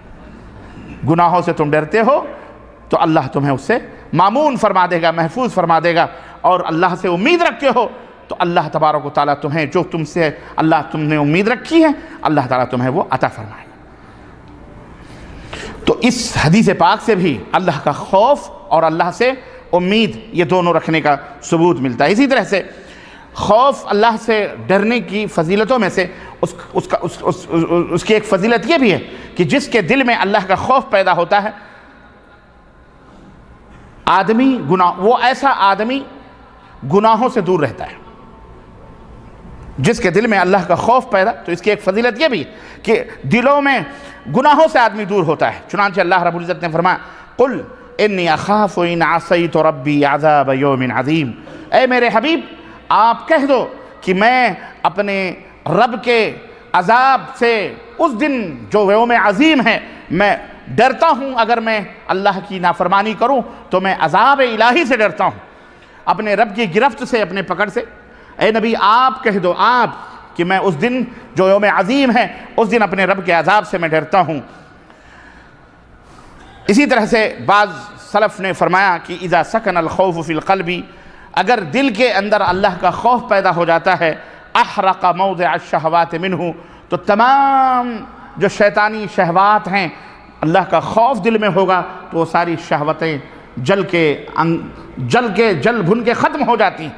یعنی اللہ کا خوف ہوگا یا آپ کے دلوں کے اندر شیطانی شہوات اور نفسانی خواہشات ہوں گی۔ اللہ کا خوف ہوگا تو یہ شیطانی شہوات اور شیطانی خواہشات جو ہے دلوں سے دور ہو جائیں گے۔ تو ایک سبب گناہوں سے دور رہنے کا اللہ کا خوف ہے۔ اسی طرح اللہ کے خوف سے عمل کے اندر اخلاص پیدا ہوتا ہے، یعنی جو آدمی اللہ کا خوف رکھتا ہے، ڈر رکھتا ہے، اس کا وہ عمل جو ہوتا ہے وہ خالصتاً اللہ عز و جل کے لیے ہوتا ہے۔ یہ بھی ایک فضیلت ہے۔ اسی طرح سے اللہ کا خوف یہ عبادتوں کے اندر بلند ہمتی اور قوت اور طاقت عطا فرماتا ہے۔ جس دل کے اندر اللہ کا خوف ہوتا ہے وہ اللہ کی عبادتوں میں انہماک اور انشغال اور بلند ہمتی پیدا ہوتی ہے۔ چنانچہ اللہ رب العزت نے فرمایا تتجافى جنوبهم عن المضاجع يدعون ربهم خوفا وطمعا ومما رزقناهم ينفقون، سورہ سجدہ آیت نمبر 16۔ اللہ رب العزت نے فرمایا کہ جو مومنین ہوتے ہیں اللہ کے خوف سے، ان کے پہلو ان کے بستروں سے الگ ہوتے ہیں۔ جب لوگ خواب خرگوش کی نیند لے رہے ہوتے ہیں، وہ اپنے بستروں سے ہٹ کر اللہ کے بارگاہ میں سجدہ ریز ہوتے ہیں، وہ کھڑے ہوتے ہیں، اللہ سے دعا کرتے ہیں، استغفار کرتے ہیں، خوفا و طمعا، خوف کرتے ہوئے اور اللہ رب العزت سے امید بھی رکھتے ہوئے، اور اللہ فرماتا ہے جو ہم نے انہیں دیا ہے اس میں سے اللہ کی راہ میں خرچ بھی کرتے ہیں۔ تو جو لوگ اللہ سے ڈرتے ہیں ان کی عبادتوں میں علو ہمت، بلند ہمتی پیدا ہوتی ہے، یعنی انہیں نیند زیادہ نہیں آتی، وہ زیادہ خراٹوں کی نیند نہیں لے کے سوتے، بلکہ انہیں خوف رہتا ہے، ڈر رہتا ہے، تو وہ کیا ہوتے ہیں؟ بستروں سے الگ ہو کر اللہ کی عبادت و بندگی میں رہتے ہیں۔ اسی طرح سے حضرت ذوالنون مصری کہتے ہیں کہ لوگ راہ ہدایت پر اس وقت تک قائم و دائم رہتے ہیں جب تک ان کے دلوں میں اللہ کا خوف ہوتا ہے۔ جب اللہ کا خوف ختم ہو جاتا ہے تو ضلالت و گمراہیوں کے راہوں پر وہ چل نکلتے ہیں۔ آج دیکھ لیں، آج دیکھ لیں، یہ بھی ایک نقطہ ہے گمراہی اور ضلالت کا۔ آج دیکھ لیں جن کے دلوں میں اللہ کا خوف نہیں ہے وہ کس طرح سے دندناتے پھر رہے ہیں، وہ کس طرح سے آیتوں کی، قرآن کی، احادیث کی کم مذاق بھی اڑاتے ہیں، تمسخر بھی اڑاتے ہیں، اور کس طرح سے غلط سلط تعویلات کر کے فاسد طریقے سے اپنے آبا اور اجداد اور اپنے مولویوں اور اپنے علماء کی باتوں کو کس طرح سے قرآن و سنت کو توڑ مروڑ کر ان کی باتوں کو صحیح کرنے کی کوشش کرتے ہیں۔ اگر ان کے دلوں کے اندر اللہ کا خوف ہوتا، اللہ کا ڈر ہوتا، تو حقیقت میں وہ اللہ کی آیتوں کو اس طرح سے توڑ مروڑ نہ کرتے، ضلالت و گمراہیوں کے راستوں پہ نہ جاتے۔ تو جب بندے کے دل سے اللہ کا خوف پیدا ہوتا ہے، جب بندے کے دل میں اللہ کا خوف ہوتا ہے تو وہ بندہ کبھی گمراہ نہیں ہو سکتا، کیونکہ وہ سوچے گا بھی اگر ہمیں اللہ کے سامنے جواب دینا ہے، یہاں تو آپ کے دلوں سے خوف ہی نکال دیا جاتا ہے، ڈرنے کی کیا ضرورت ہے؟ سلسلے موجود ہیں، ان کے دامن پکڑ لو، ان کے دامن پکڑ لو، یہ حضرت خود ہی تم کو جنت میں پہنچا دیں گے، تم کو کیا ضرورت؟ اس طرح سے اللہ سے بھی بے خوف کر دیا جاتا ہے۔ تم اللہ تک کہاں پہنچ سکتے ہو؟ اللہ تک پہنچنے کے لیے بڑی جد و جہد کی ضرورت ہے، آنکھوں سے خون کے آنسو نکالنے پڑیں گے تب تم اللہ تک پہنچ سکتے ہو۔ تو پھر کیا کریں؟ اللہ والوں کے ساتھ لگ جاؤ، یہ اللہ والے ہیں، فلانے اللہ والے ہیں، ان کے دامن سے چمٹ جاؤ، انہوں نے آنکھوں سے خون نکالیں، ان کے پیشابوں سے خون نکلیں، اللہ کے خوف سے انہوں نے اپنے دلوں کو جلا لیا ہے، اللہ کا نور ان کے دلوں کے اندر موجود ہے، اللہ ہی ان کے اندر داخل ہو چکا ہے، یہ فنا فی اللہ ہو چکے ہیں۔ اس طرح کی باتیں کر کے آپ کو اللہ سے دور کر دیا گیا، آپ کے دلوں سے اللہ کا خوف نکال دیا گیا، اور یہ بتایا گیا کہ بس یہی لوگ ہیں کہ ابھی تو بزرگوں تک نہیں پہنچے تو اللہ تک کہاں تک پہنچ سکتے ہو۔ اس طرح کے واقعات اور اس طرح کے قصے اور کرامتوں کے ذریعے اللہ کا خوف دلوں سے ختم کر دیا گیا، آدمی کو گمراہیت و ضلالت کے راستوں پہ ڈال دیا گیا۔ اس لیے میرے عزیزو اس کو سمجھنے کی کوشش کرو۔ حضرت عمر بن عبدالعزیز کہتے ہیں کہ من خاف اللہ اخاف اللہ منہ کل شیء ومن لم یخف اللہ خاف من کل شیء۔ جو اللہ سے ڈرتے ہیں اللہ ان کا ڈر لوگوں تمام چیزوں کے دلوں میں ڈال دیتا ہے۔ سنو ذرا غور سے، عمر بن عبدالعزیز فرماتے ہیں جو لوگ اللہ سے ڈرتے ہیں ان کا خوف، ان کا روب، ان کا دبدبا، ان کا ڈر اللہ ہر چیز کے اندر ڈال دیتا ہے۔ لیکن جو لوگ اللہ سے نہیں ڈرتے، جو لوگ اللہ سے نہیں ڈرتے ہیں تو وہ ہر چیز سے ڈرنے لگتے ہیں۔ جو لوگ اللہ سے نہیں ڈرتے وہ ہر چیز سے ڈرنے لگتے ہیں۔ حاجی صاحب بازار جا رہے تھے، تھوڑی دیر میں تھیلی لے کے واپس آ رہے ہیں۔ حجن نے پوچھا کیا ہوا؟ بازار جا رہے تھے۔ بولے وہ بلی راستہ کاٹ گئی۔ ہاں بلی راستہ کاٹ گئی، کیا ہوا؟ آج کچھ نہ کچھ حادثہ ہونے والا ہے۔ ہاں یہ بلیوں سے ڈرنے والے، یہ مردوں سے ڈرنے والے، یہ کتوں سے ڈرنے والے، یہ نہ جانے کن کن حیوانات سے ڈرنے والے۔ کیوں؟ کیونکہ ان کے دل سے اللہ کا خوف نکل چکا ہے، اس لیے مردوں سے بھی ڈرتا ہے، یہ ہر حرکت کرنے والی چیزوں سے ڈرتا ہے، اسے دھڑکن لگی رہتی ہے کہ یہ ہو جائے گا تو پھر گستاخی نہ ہو جائے اگر ہم نے ایسا۔ اسی لیے انہیں اللہ کا خوف ہوتا تو یہ خانہ کعبہ، اللہ کا جو خاص، جسے بیت اللہ کا لقب اللہ نے دیا ہے، اسے پیٹھ پھیر کر کے نہ پلٹتے۔ مردوں کو تو پیٹھ پھیرتے ہوئے ڈرتے ہیں، وہاں سے نکلتے ہیں تو سیدھے نہیں آتے، یوں پیٹھ پھیر کر کے۔ یہ مزار ہے، یہ درگاہ ہے، یہ شدہ، یہ علم، یہ چبوترے ہیں، تو اسے پیٹھ پھیر کر کے نہیں آتے، اسے یوں الٹا الٹا آتے ہیں، ہے کہ نہیں؟ بابا ناراض ہو جائیں۔ اور خانہ کعبہ جب چھوڑتے ہیں تو کچھ نہیں، بھاگم بھاگ کسی طرح سے مین گیٹ سے نکلنا، ہم کو بھاگو بھیڑ سے بچنا ہے۔ ان کے دلوں میں اللہ کا ڈر نہیں۔ تو جو اللہ سے نہیں ڈرتے وہ ہر شے سے ڈرتے ہیں، لیکن جو اللہ سے ڈرتے ہیں وہ اللہ کے سوا کسی سے نہیں ڈرتے ہیں۔ تو اپنے دلوں میں اللہ کا ڈر پیدا کرو، ساری دنیا تمہیں سلام کرے گی، جہاں جاؤ گے وہیں تمہارا استقبال ہوگا۔ ہر آدمی اپنے اپنے انداز سے استقبال کرتا ہے، سمجھ میں آئی یہ بات نہیں؟ اگر تم نیک اور صالح رہو گے، تمہارا کردار، تمہارا کیریکٹر سلف صالحین کے مطابق رہے گا، انشاءاللہ کوئی بھی عدالت، کوئی بھی کورٹ، کوئی بھی کچہری، کوئی بھی حکومت تمہارا بال بھی بیکار نہیں کر سکتی۔ ہم جو کبھی مصیبتوں میں پھنستے ہیں یا کبھی کبھی یہ آتے ہیں، اس کے کئی وجوہات ہوتے ہیں۔ کچھ تو ہماری اپنی کارستانیاں ہوتی ہیں اور کچھ آزمائشیں رب کی طرف سے ہوتی ہیں۔ اللہ ان کے درجات کو بلند فرمانا چاہتا ہے، اس لیے ان کو آزمائشوں میں مبتلا کرتا ہے، اور کچھ لوگ اپنے اپنے کارناموں کی وجہ سے کچھ مصیبتوں میں پھنستے ہیں۔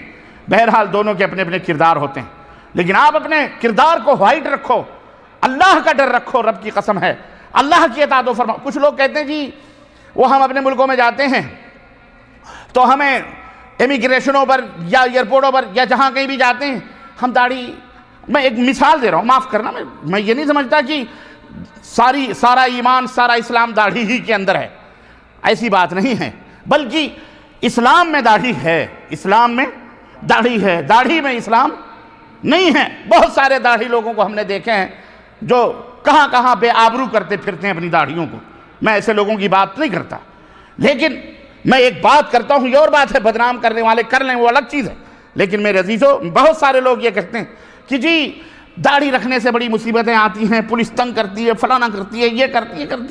ارے بھئی پولیس کا اپنا کام ہے، وہ بیچاری ملک اور اپنے وطن کی حفاظت کے لیے، سیکورٹی کے لیے، وہ بیچاری اپنے بچت کے لیے یہ تمام سب انتظامات کرتی ہے کہ کیونکہ کل کو کوئی حادثہ ہوا تو پولیس ہی کے سر مصیبت آتی ہے، اس لیے وہ حفظ ما تقدم کے تحت وہ جانتی ہے کہ جناب یہ داڑھی والے کہیں کہیں کچھ نہ کچھ گیم کھیل جاتے ہیں، اس لیے خاص نظر عنایت کر دیتے ہیں۔ لیکن اگر آپ کا کردار وائٹ ہے تو آپ کو بڑی عزت کرتے ہیں، ایسی کوئی بات نہیں، بڑی عزت سے آپ سے ملتے ہیں۔ اما داڑھی نہیں ہوگی تو چماٹ اپنی طرح دیکھ کر کے مار دے گا، لیکن اگر چہرے پہ داڑھی ہے تو ہمت نہیں کرے گا تماچا اٹھانے کی، یہ بات یاد رکھو، کیونکہ اگر اس کا کوئی برادر دیکھ لیا تو پھر اس کی وردی بھی اتروا سکتا ہے۔ پولیس ایسی نہیں ہوتی کہ ہر ایک آدمی کے ساتھ بدتمیزی کرے۔ ہم اگر اسلام کے ساتھ صحیح رہیں گے، ہمارا معاملہ اسلام کے ساتھ صحیح رہے گا، اسلامی نظام اور قانون کے تحت ہم اگر اللہ کے فرمانبردار رہیں گے، اللہ کے خوف سے ہمارا پورا کردار اللہ کے خوف کے پیکر میں ڈھلا رہے گا، تو انشاءاللہ دنیا کی کوئی طاقت ہاتھ اٹھانے سے پہلے 1000 مرتبہ سوچے گی انشاءاللہ تبارک تعالیٰ۔ اس لیے مت ڈرو کہ ہم داڑھیاں مڑا لیں، داڑھیاں مڑا لو گے تو کوئی خوف ان کے دل میں نہیں رہے گا، کوئی ڈر نہیں رہے گا، ہمارا کردار مجروح ہوگا۔ کیا بغیر داڑھی والے جو ہے کیا کہتے ہیں ٹیررسٹ اور دہشت گردیوں میں نہیں پھنسے ہیں، پکڑے گئے؟ کتنے پکڑے گئے بیچارے؟ صرف داڑھی والے۔ ابھی ہمارے جالیات حائل کا ایک بیچارہ نیا مسلمان 15-20 سال ہوا مسلمان ہوئے اس کو، ابھی وہ اپنی بیوی کو لے کے آ رہا تھا، وہ بجائے حیدرآباد سے آنے کے وہ پونا آ گیا۔ پونا جانتے ہیں مصیبت کا شہر ہے نا، خاص عنایت وہاں۔ اب اس دوسری غلطی اس نے کیا کری، اٹیچی رکھا وہاں اور گیا باہر فون کرنے، ایئرپورٹ میں اٹیچی چھوڑ کر وہ باہر جا کے 15 منٹ فون، جب تک وہ واپس آئے، جب تک پورے چاروں طرف سے ملٹری نے اٹیچی گھیر لی۔ کس کی اٹیچی ہے یہ؟ اب وہاں کوئی نہیں ہے تو کون بتائے کس کی اٹیچی؟ یہ آیا وہاں سے فون کر کے، اب دیکھا تو وہاں پولیس، کہا یہ کس کی اٹیچی؟ اب اس کی بیچارے کی داڑھی بھی ماشاءاللہ تبارک اللہ، کہا یہ ارے خلاص اس کو پکڑو، یہ تم نے اٹیچی یہاں کیوں چھوڑی، کیا بات ہے؟ کہا کچھ نہیں، میں یہاں رکھ کر کے گیا تھا فون کرنے کے لیے۔ بولے تو اپنے ساتھ کیوں نہیں لے کے گیا؟ کچھ پولیس والے کہنے لگے کہ اس کو ڈال دو اندر، خلاص اس کی تفتیشات جاری۔ اس کی بیچارے کی پلین ہے، فلائٹ ہے، اس کی بیوی اندر پش ہو گئی ہے خطامے کے ویزے پر، اندر چلی گئی پلین میں، اور اس کو یہاں گرفتار پکڑ لیا گیا۔ کچھ لوگوں نے کہا یہ، کچھ لوگوں نے کہا یہ، بہرحال تفتیشات ہوئی، کیا کیا ہوا، دوسرے میں اس کی فلائٹ بھی بیچارے کی چلی گئی۔ ایک دوسرا آیا، کوئی جو ہے آفیسر آیا، اس نے کہا یہ بڈھا آدمی ہے، کس کو مارے گا، جانے دو اس کو، خامخواہ تم لوگ تنگ کر۔ وہ بھی ایسے نہیں بولتے کہ جانے دو اس کو، بڈھا ہے کس کو مارے گا، پوری نچوڑ کر کے وہ آخری فیصلہ وہ دیتا ہے اوپر والا، مطلب پولیس آفیسر جو ہوتا ہے۔ جب جان جاتے ہیں کچھ، وہ بیچارہ مدراس کا آدمی، اس کو کیا مشکل۔ المہم کسی بھی طرح اس کو بامبے سے بہرحال وہ پہنچ گیا۔ المہم ہم نے کہا تو اللہ کا شکر ادا کر کہ تو کم از کم بچ گیا، ورنہ تجھے تو اندر ہی ڈال دیتے۔ تو بلکہ کسی نے کہا یہ بڈھا ہے لیکن 10 کو مار کے مرے گا، اس کی داڑھی دیکھو۔ وہ بولا نہیں یہ بے ضرر آدمی، اس کو جانے دو، کچھ نہیں، اس کی اٹیچی میں کچھ نہیں۔ المہم کہنے کا مطلب یہ ہے کہ اب اس کی داڑھی اوڑی دیکھ کر کے پولیس والوں نے اس کو عزت دی، تم کب مسلمان، اور وہ نیا مسلمان بھی تھا، یہ بھی مصیبت تھی اس کے لیے، لیکن الحمدللہ اس کا کریکٹر وائٹ تھا، کچھ بھی نہیں تھا اس کے ساتھ، بھولا بھالا سیدھا سادہ بیچارہ مسلمان، تو اس کے ساتھ کیا کوئی کرے گا؟ تم ہزار ہیر پھیر کرو، لیکن کہیں نہ کہیں کچھ نہ کچھ نقطے ایسے ہوتے ہیں ہمارے ساتھ جس کے اندر ہم ملوث ہوتے ہیں، اس وجہ سے ہمارے اوپر یہ شک کی اور دیگر سوئیاں چلتی ہیں۔ ہمیں چاہیے کہ ہم اسلام کے طریقے سے اپنی زندگی کو اللہ کے تقوی اور خوف کے ساتھ گزاریں، تو انشاءاللہ تعالی کچھ بھی نہیں ہو سکتا ہے۔ ہم دنیا سے ڈریں گے تو دنیا ہمیں ڈرائے گی، ہم اللہ سے ڈریں گے تو ساری کائنات ہم سے ڈرے گی۔ آپ یہ اس لیے نہ اسلام کو چھوڑو کہ دنیا استغفر اللہ تمہیں تانے دیتی ہے، تشنیع کرتی ہے، کچھ بھی نہیں۔ دنیا تو دنیا ہے، یہ مرے ہوئے جانور سے بھی، سڑی ہوئے بدبودار حیوان سے بھی بدتر یہ دنیا ہے میرے عزیزو، میرے مسلمان بھائیوں۔ بہرحال تو اللہ کا خوف جو ہوتا ہے دلوں کے اندر، وہ اس کا مقام اور مرتبہ یہ ہوتا ہے۔ اور اسی طرح سے اللہ کا خوف قبولیت دعا کے اسباب میں سے ایک سبب ہے۔ آپ اللہ سے ڈرو گے تو اللہ تعالیٰ آپ کی دعاؤں کو قبول فرمائے گا۔ آپ اپنے باپ سے ڈرو گے تو باپ کی تعظیم کرو گے، تو جو کہو گے جبھی تو باپ آپ کی بات، ایک مثال میں دے رہا ہوں۔ تو اللہ سے ڈرنے سے کیا ہوتا ہے؟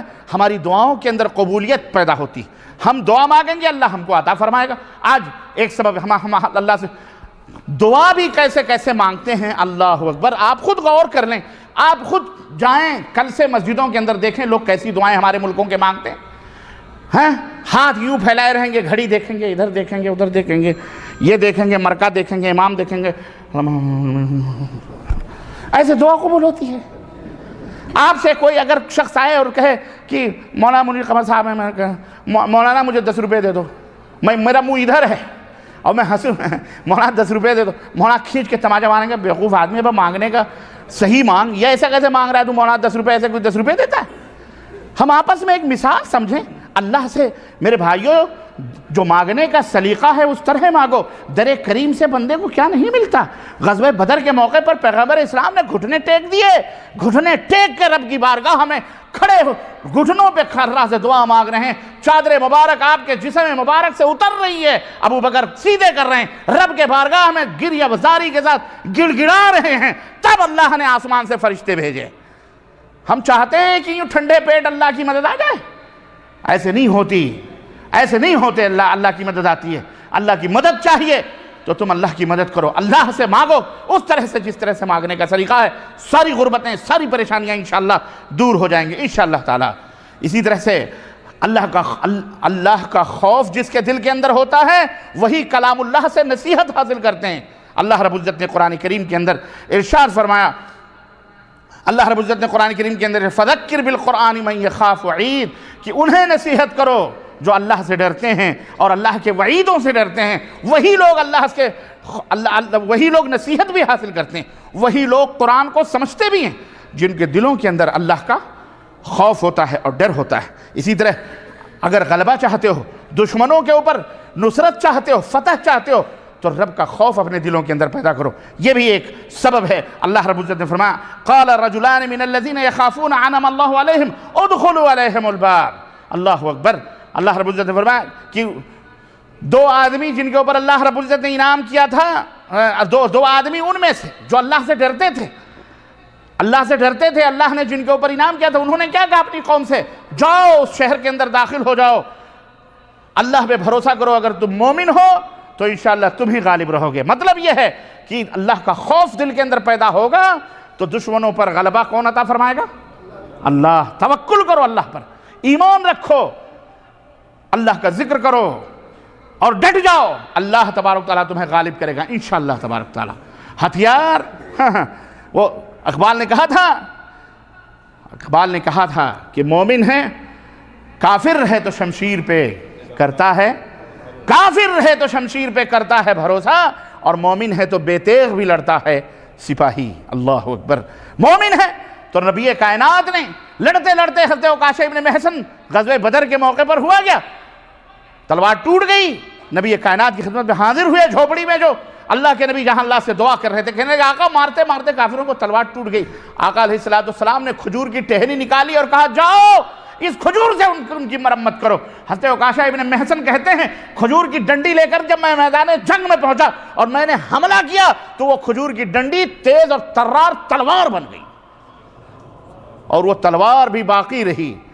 حضرت موسیٰ کا عصا معجزاتی طور پر تو اسی وقت چینج بھی ہو گیا، سنعیدھا سیرتھا الاولیٰ، ڈال دو اس عصا کو سانپ بنا دیں گے، سانپ بنا، کہا خذھا، پکڑ لے اسے، پھر ہم پلٹا دیں گے۔ موسیٰ نے پکڑا، پھر وہ سانپ کیا ہو گیا؟ لیکن نبی کائنات نے جو عصا دیا تھا صحابی رسول کو، جو تلوار بنی، پھر بدل کر کے وہ اللہ اکبر ڈنڈی نہ ہوئی، وہ تلوار ہی رہی۔ یہ فرق ہے نبوت۔ تو عرض کرنے کا مطلب یہ ہے کہ تم اللہ کا ڈر ہم اپنے دلوں میں رکھیں گے تو ہم یہ خاک بھی اٹھائیں گے تو انشاءاللہ یہ سونا ہو جائے گا انشاءاللہ تبارک تعالیٰ۔ اسی طرح سے اللہ کا خوف یہ جنت میں داخلے کا سبب بھی ہے۔ اللہ کا خوف جس کے دل کے اندر ہوگا اللہ رب العزت اسے جنت کے اندر داخل فرمائے گا۔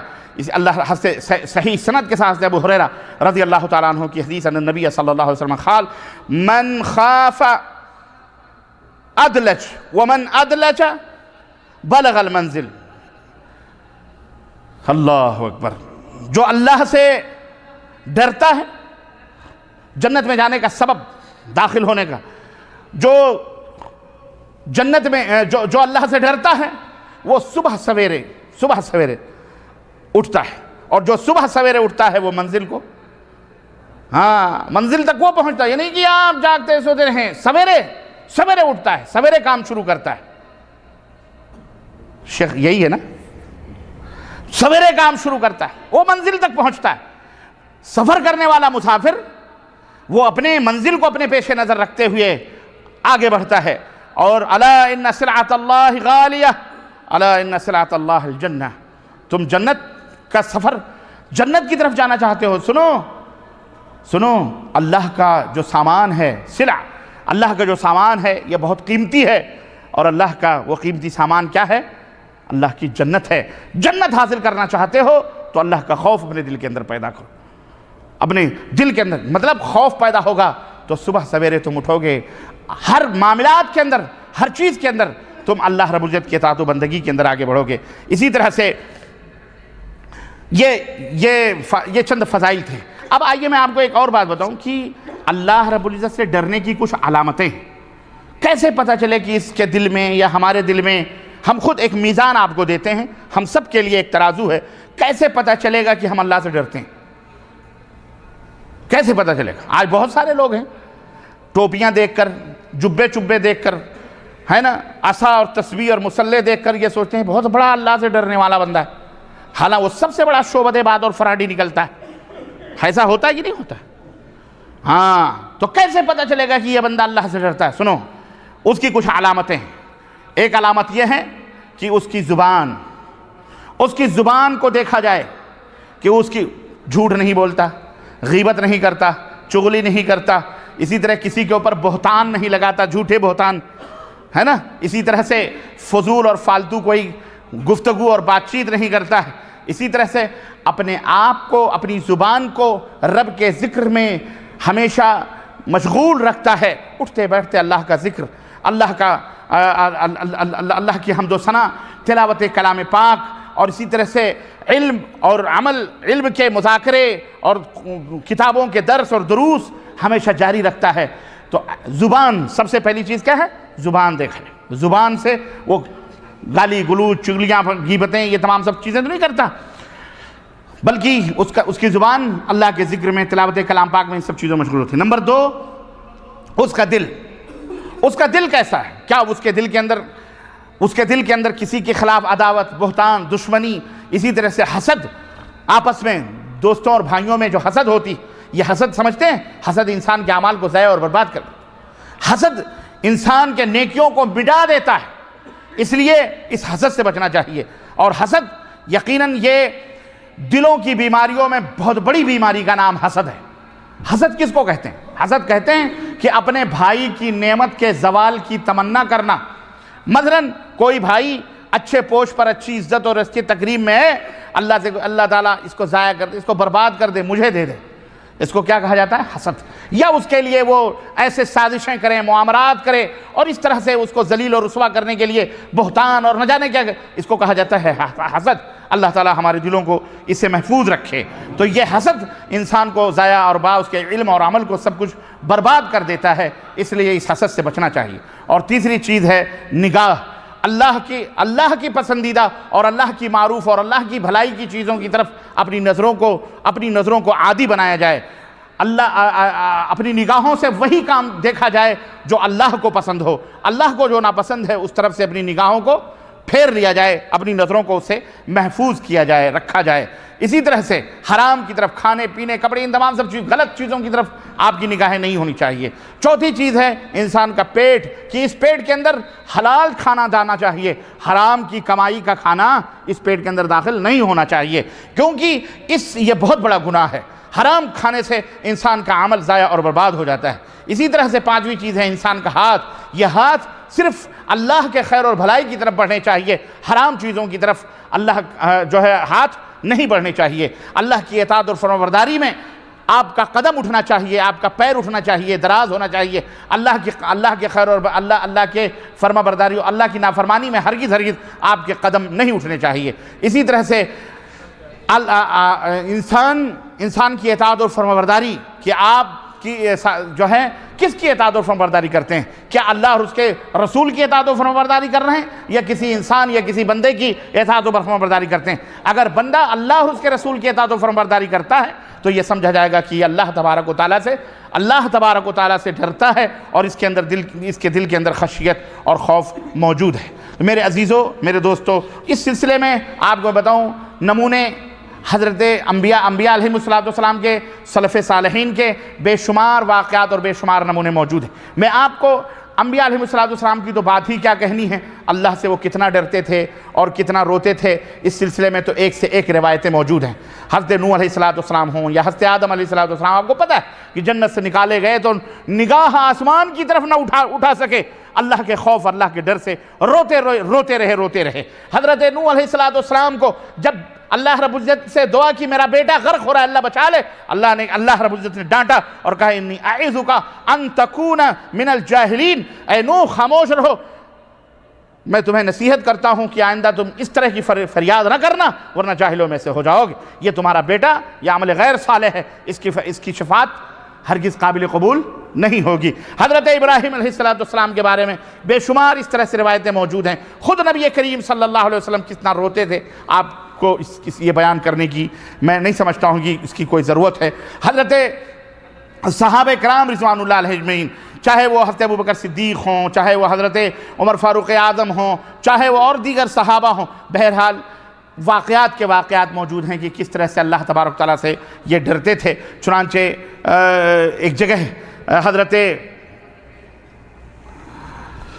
صحیحین کے اندر حضرت ام علا انصاریہ ہیں، کہتی ہیں کہ قال رسول اللہ صلی اللہ علیہ وسلم، سنو ذرا غور سے یہ حدیث، واللہ، یہ کون کہہ رہا ہے؟ نبی کریم صلی اللہ علیہ وسلم فرما رہے ہیں، قسم کھا کے کہہ رہے ہیں، قسم نہ بھی کھائیں تو ان کی بات سچی اور پکی ہے، لیکن بات کو دلوں کے اندر بٹھانے کے لیے اور اہمیت بتانے کے لیے پیغمبر اسلام اللہ کی قسم کھا رہے ہیں، کیونکہ بات جتنی اہم ہوتی ہے اتنی ہی اس کو مضبوط طریقے سے پیش کرنا پڑتی ہے۔ تو نبی کائنات صلی اللہ علیہ وسلم فرماتے ہیں، واللہ لا ادری وانا رسول اللہ ما يفعل بی ولا بکم، اللہ کی قسم ہے مجھے نہیں پتا ہے، مجھے نہیں پتا ہے، میں نہیں جانتا ہوں، حالانکہ میں رسول اللہ ہوں، حالانکہ میں رسول اللہ ہوں، لیکن اللہ کی قسم مجھے نہیں پتا ہے، ما یفعل بی ولا بکم، کہ میرے ساتھ کیا معاملہ ہوگا اور اے میری امت کے لوگوں تمہارے ساتھ کیا معاملہ ہوگا۔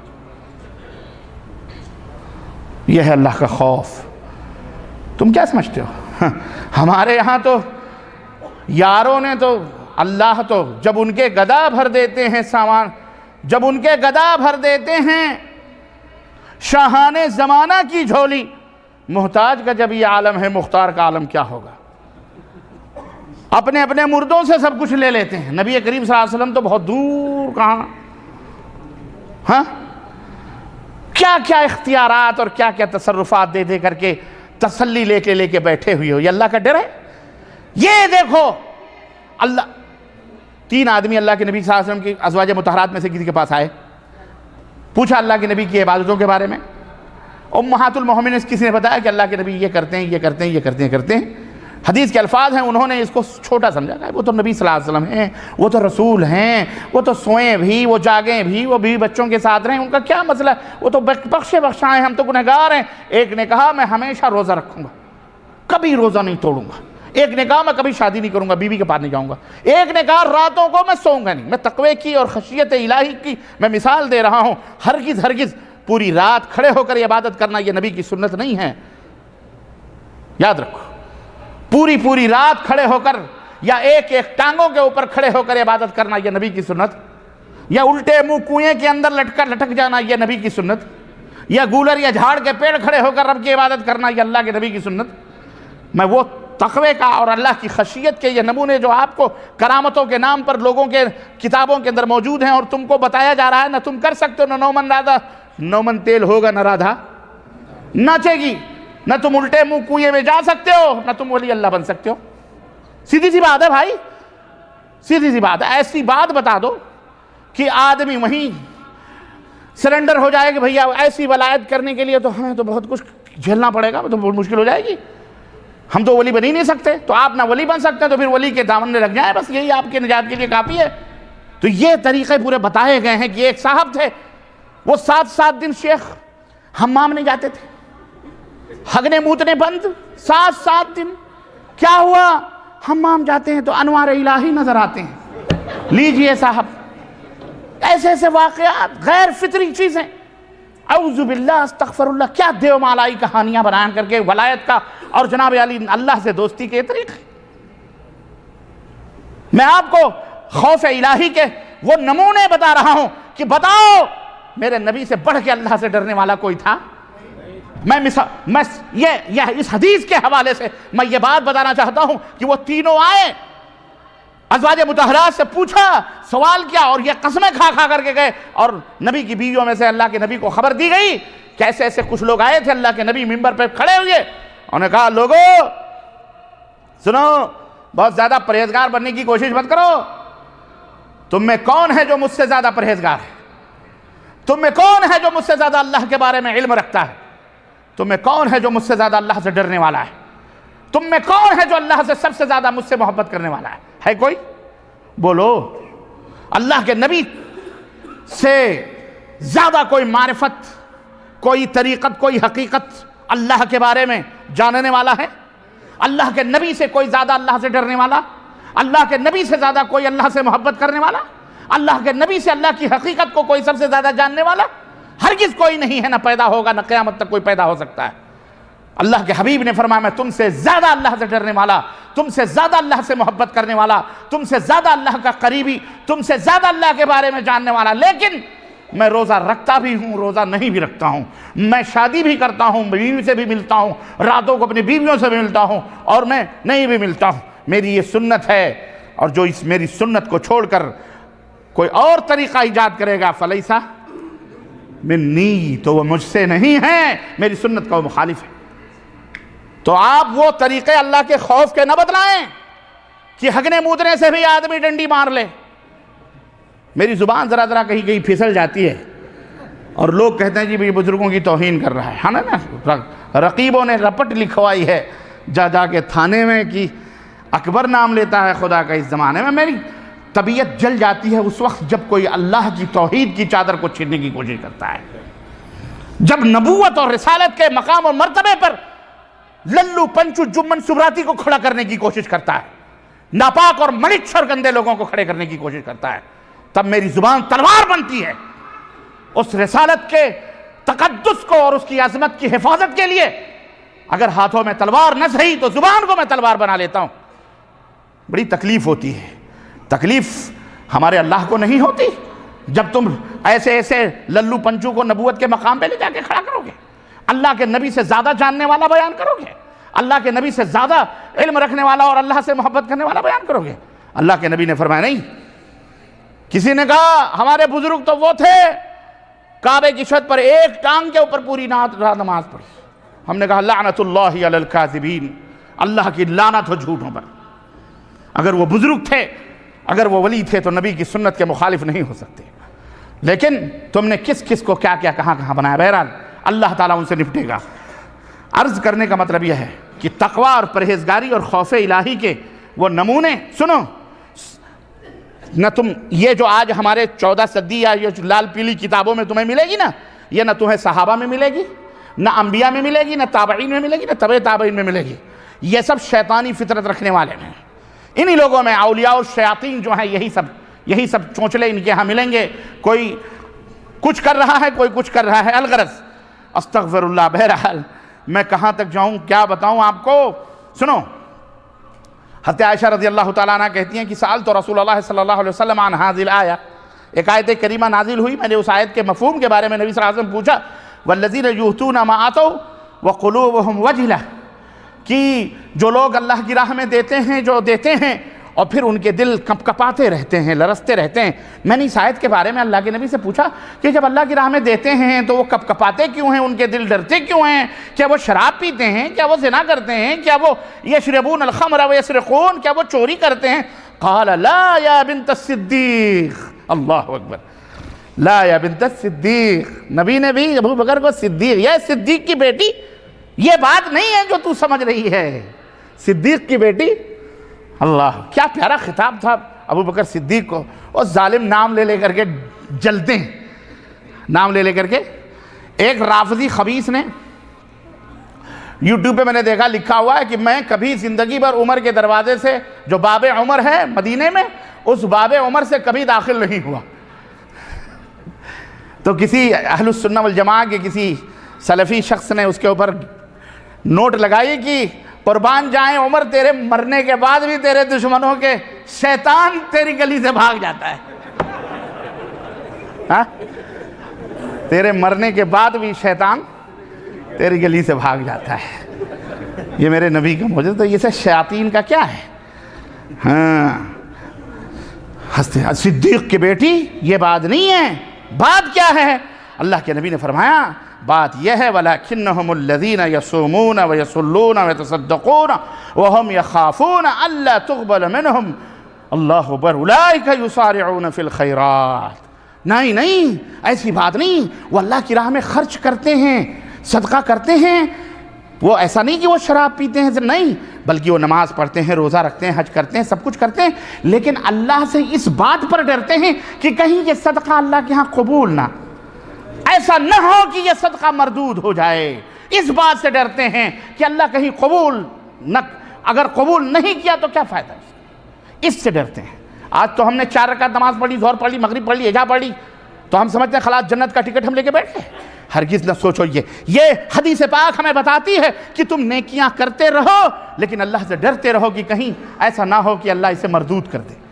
اللہ سے دعا کرتے رہو کہ اللہ اسے قبول فرما لے، اے اللہ ٹوٹی پھوٹی یہ حرکتیں اللہ قبول فرما لے، اللہ تعالیٰ اسے جو کچھ بھی اللہ قبول فرما لے۔ یہ ہے اس آیت کا، اس حدیث پاک کا مطلب۔ بہرحال ایک دن ہمارے سلف صالحین جو تھے ان کے ہاں حضرت ابن ابو ملیکہ کہتے ہیں ادرکت 30 من اصحاب رسول اللہ صلی اللہ علیہ وسلم کلہم یخاف النفاق علی نفسی، میں نے 30 صحابہ سے ملاقات کی، 30 صحابہ جو تھے سب اللہ سے اتنا ڈرتے تھے کہ اپنے دل کے نفاق کے اوپر خوف زدہ تھے کہ کہیں ہمارا شمار منافقوں میں نہ ہو جائے، ڈرتے تھے اس بات سے، کیونکہ عمل کے اندر ریاکاری، دکھاوا، نفاق، یہ تمام سب چیزیں جس سے آج ہم بے خوف ہیں۔ اس لیے میرے عزیزو، امام حسن بصری رحمۃ اللہ علیہ کہتے ہیں کہ جو مومن ہوگا وہ اپنے ایمان سے کبھی بے خوف نہیں ہوگا، یعنی ایمان لانے کے بعد خلاص چوپٹ دروازے کھلیں جو چاہو کرو، ایسا نہیں۔ جو مومن ہوگا وہ اپنے ایمان کے ضائع ہونے کا خطرہ ہمیشہ محسوس کرے گا، جو منافق ہوگا وہ ہمیشہ بے خوف رہے گا اپنے ایمان سے۔ اس لیے میرے عزیزو، میرے دوستو، آخری بات، آپ کی اٹھک بیٹھک، بے قراریاں اور اضطرابیاں مجھے بتا رہی ہیں کہ میں اپنے موضوع کو سمیٹتے ہوئے اپنی آخری بات میں 2 اور واقعات میں بیان کرنا چاہتا ہوں۔ بھلے یہ واقعات ہماری کتابوں میں موجود ہیں، سلف سے ثابت ہیں اور واقعی، اور جنہوں نے لکھے وہ معتبر شخصیتیں ہیں۔ ہم نے خود سنے خطیب سے، انہوں نے ایک واقعہ بیان کیا، یہ دمشق کا واقعہ کی اس کی جامع مسجد میں ایک نوجوان، اللہ کے خوف کی میں بات بتا رہا ہوں، میں اللہ کے خوف کی بات، اور اس طرح کے روایات آپ کو بخاری میں ملیں گے، وہ غاروں میں رہنے والے لوگوں کا، اور وہ اپنے چچا کی اپنی چچیری بہن کے ساتھ بدکاری کرنے والا واقعہ، وہ سب میں اس سے تھوڑا سا ہٹ کر، کیونکہ یہ واقعات آپ کے دماغ میں ہیں، میں ایک واقعہ بیان کرنا چاہتا ہوں جس کو شیخ عبدالسلام عبدالوحید بالی نے بھی اپنی کتاب جنوں اور شیطانوں کے مکر میں لکھا ہے۔ اس کے اندر میں نے وہ واقعہ پڑھا، مجھے عجیب حیرت ہوئی کہ شیطان کس طرح سے مکر ڈالتا ہے۔ ایک نوجوان اور خوبصورت شخص ایک گلی سے گزرا، کسی ملک شام کا واقعہ ہے یا کہیں کا واقعہ ہے بہرحال، اور اس گلی سے گزرتے ہوئے ایک خوبصورت گھر سے گزرا، وہاں پہ ایک مالدار گھرانے کی کوئی دوشیزہ لڑکی کھڑکی سے جھانک رہی تھی۔ اس نوجوان کے اوپر اس کا دل آیا اور اس نے کسی بہانے سے اس نوجوان کو بلایا، اپنی لونڈی کو بھیجا، کہا اس نوجوان کو بلا کے لے آؤ۔ وہ نوجوان آیا، کیا بات ہے، کہا ہماری جو ملکہ وہ بلا رہی ہے آپ کو۔ نوجوان اندر گیا، اس نے چپکے سے دروازہ بند کروا لیا پیچھے سے، اور اس سے کہا کہ تمہیں سچ سمجھ کے، اس نے کہا کہ تمہیں ہم سے غلط کام کرنے، بدکاری کرنی، طالب علم تھا بیچارہ، بدکاری کرنے۔ نوجوان گھبرا گیا، اس نے کہا اعوذ باللہ، کہا میں یہ کام کیسے کر سکتا ہوں، تمہیں اللہ سے ڈرنا چاہیے۔ کہنے لگی دیکھو میں بڑے گھرانے کی عورت ہوں، اگر تم نے یہ حرکت نہیں کری تو تم اس وقت ہمارے قبضے میں ہو، ہم نے فوراً شور مچانا ہے اور فوراً پولیس کو اور حکومت کو خبر کرنی ہے، اور تمہارا معاملہ ہم یہاں سے صاف کر دیں گے، اور یاد رکھو تم سڑو گے جیل کے اندر، ورنہ جو ہم کہتے ہیں وہ تم کو کرنا ہے۔ اب یہ ایک عجیب و غریب مخمص، لیکن اللہ کا وَمَن يَتَّقِ اللَّهَ يَجْعَلْ لَهُ مَخْرَجًا وَيَرْزُقْهُ مِنْ حَيْثُ لَا يَحْتَسِبُ۔ میرے عزیزو، جو اللہ سے ڈرتے ہیں اللہ ان کے لیے کوئی نہ کوئی آشائش کے راستے ضرور کھولتا ہے، واللہ بتلا رہا ہوں، آشائش کے راستے کھولتا ہے۔ اللہ اکبر، اللہ رب العزت راستے کھولتا ہے۔ اس نوجوان نے سوچا، بہت سمجھایا لیکن وہ نہیں ماننے کے لیے، اس نے کہا نہیں، تمہیں ہمارے ساتھ یہ غلط کام کرنے ہیں۔ اس نے کہا اب کیا کریں؟ اس نے کہا ٹھیک ہے، کوئی بات نہیں، آپ ہمیں اپنے حمام کے راستے بتا دیں، میں ذرا فارغ ہو جاؤں اپنی ضروریات سے، اس کے بعد میں آپ کے ساتھ آپ جو کہیں گی وہ کرنے کے لیے میں تیار۔ سنو کیا کر سکتا ہے وہ نوجوان، وہ گیا حمام گیا، وہ بھی اپنا سچ سمر کے غرفے میں خوشبو وغیرہ لگا کے بیٹھی معطر انتظار میں کہ ابھی وہ بھی سچ سمر کے آئے گا۔ نوجوان نے کچھ نہیں سوچا، اس کے دل میں کچھ نہیں آیا۔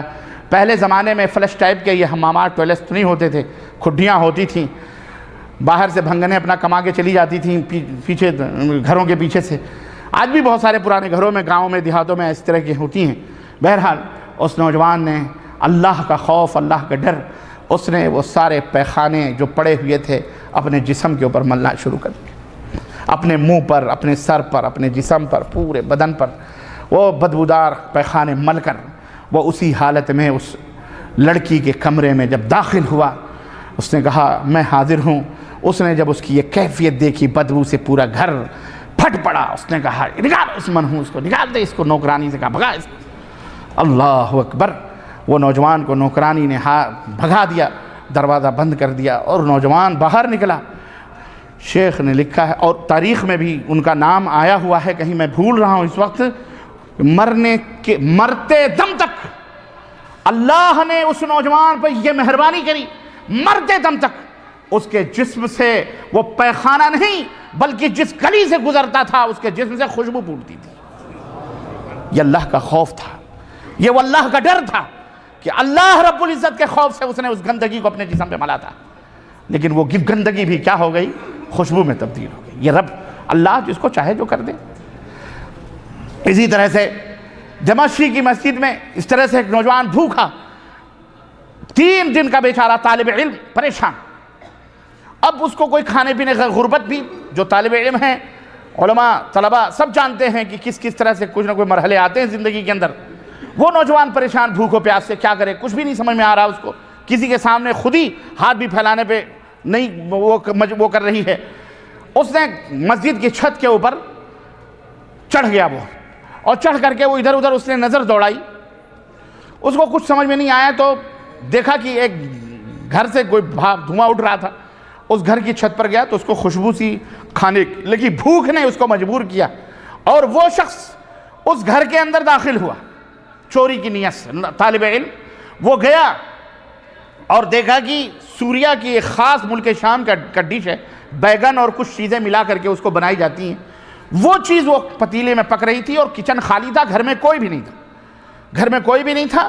وہ چپکے سے گیا اور اس نے جلتے ہوئے پتیلی میں سے وہ چیز ہاتھ سے نکالی، وہ جل بھی گیا۔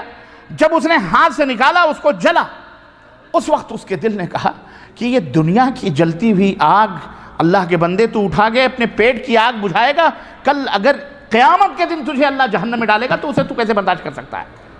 چنانچہ اس نے منہ سے وہ نوالا کاٹا تھا، اس نے ویسے ہی بیگن چھوڑے، منہ سے اٹھا کے پھینکے، اور پھر اسی حالت میں جس راستے سے وہ آیا تھا نوجوان، پھر آگے مسجد کے اندر اسی طرح سے اللہ سے توبہ کرتے ہوئے بیٹھ گیا۔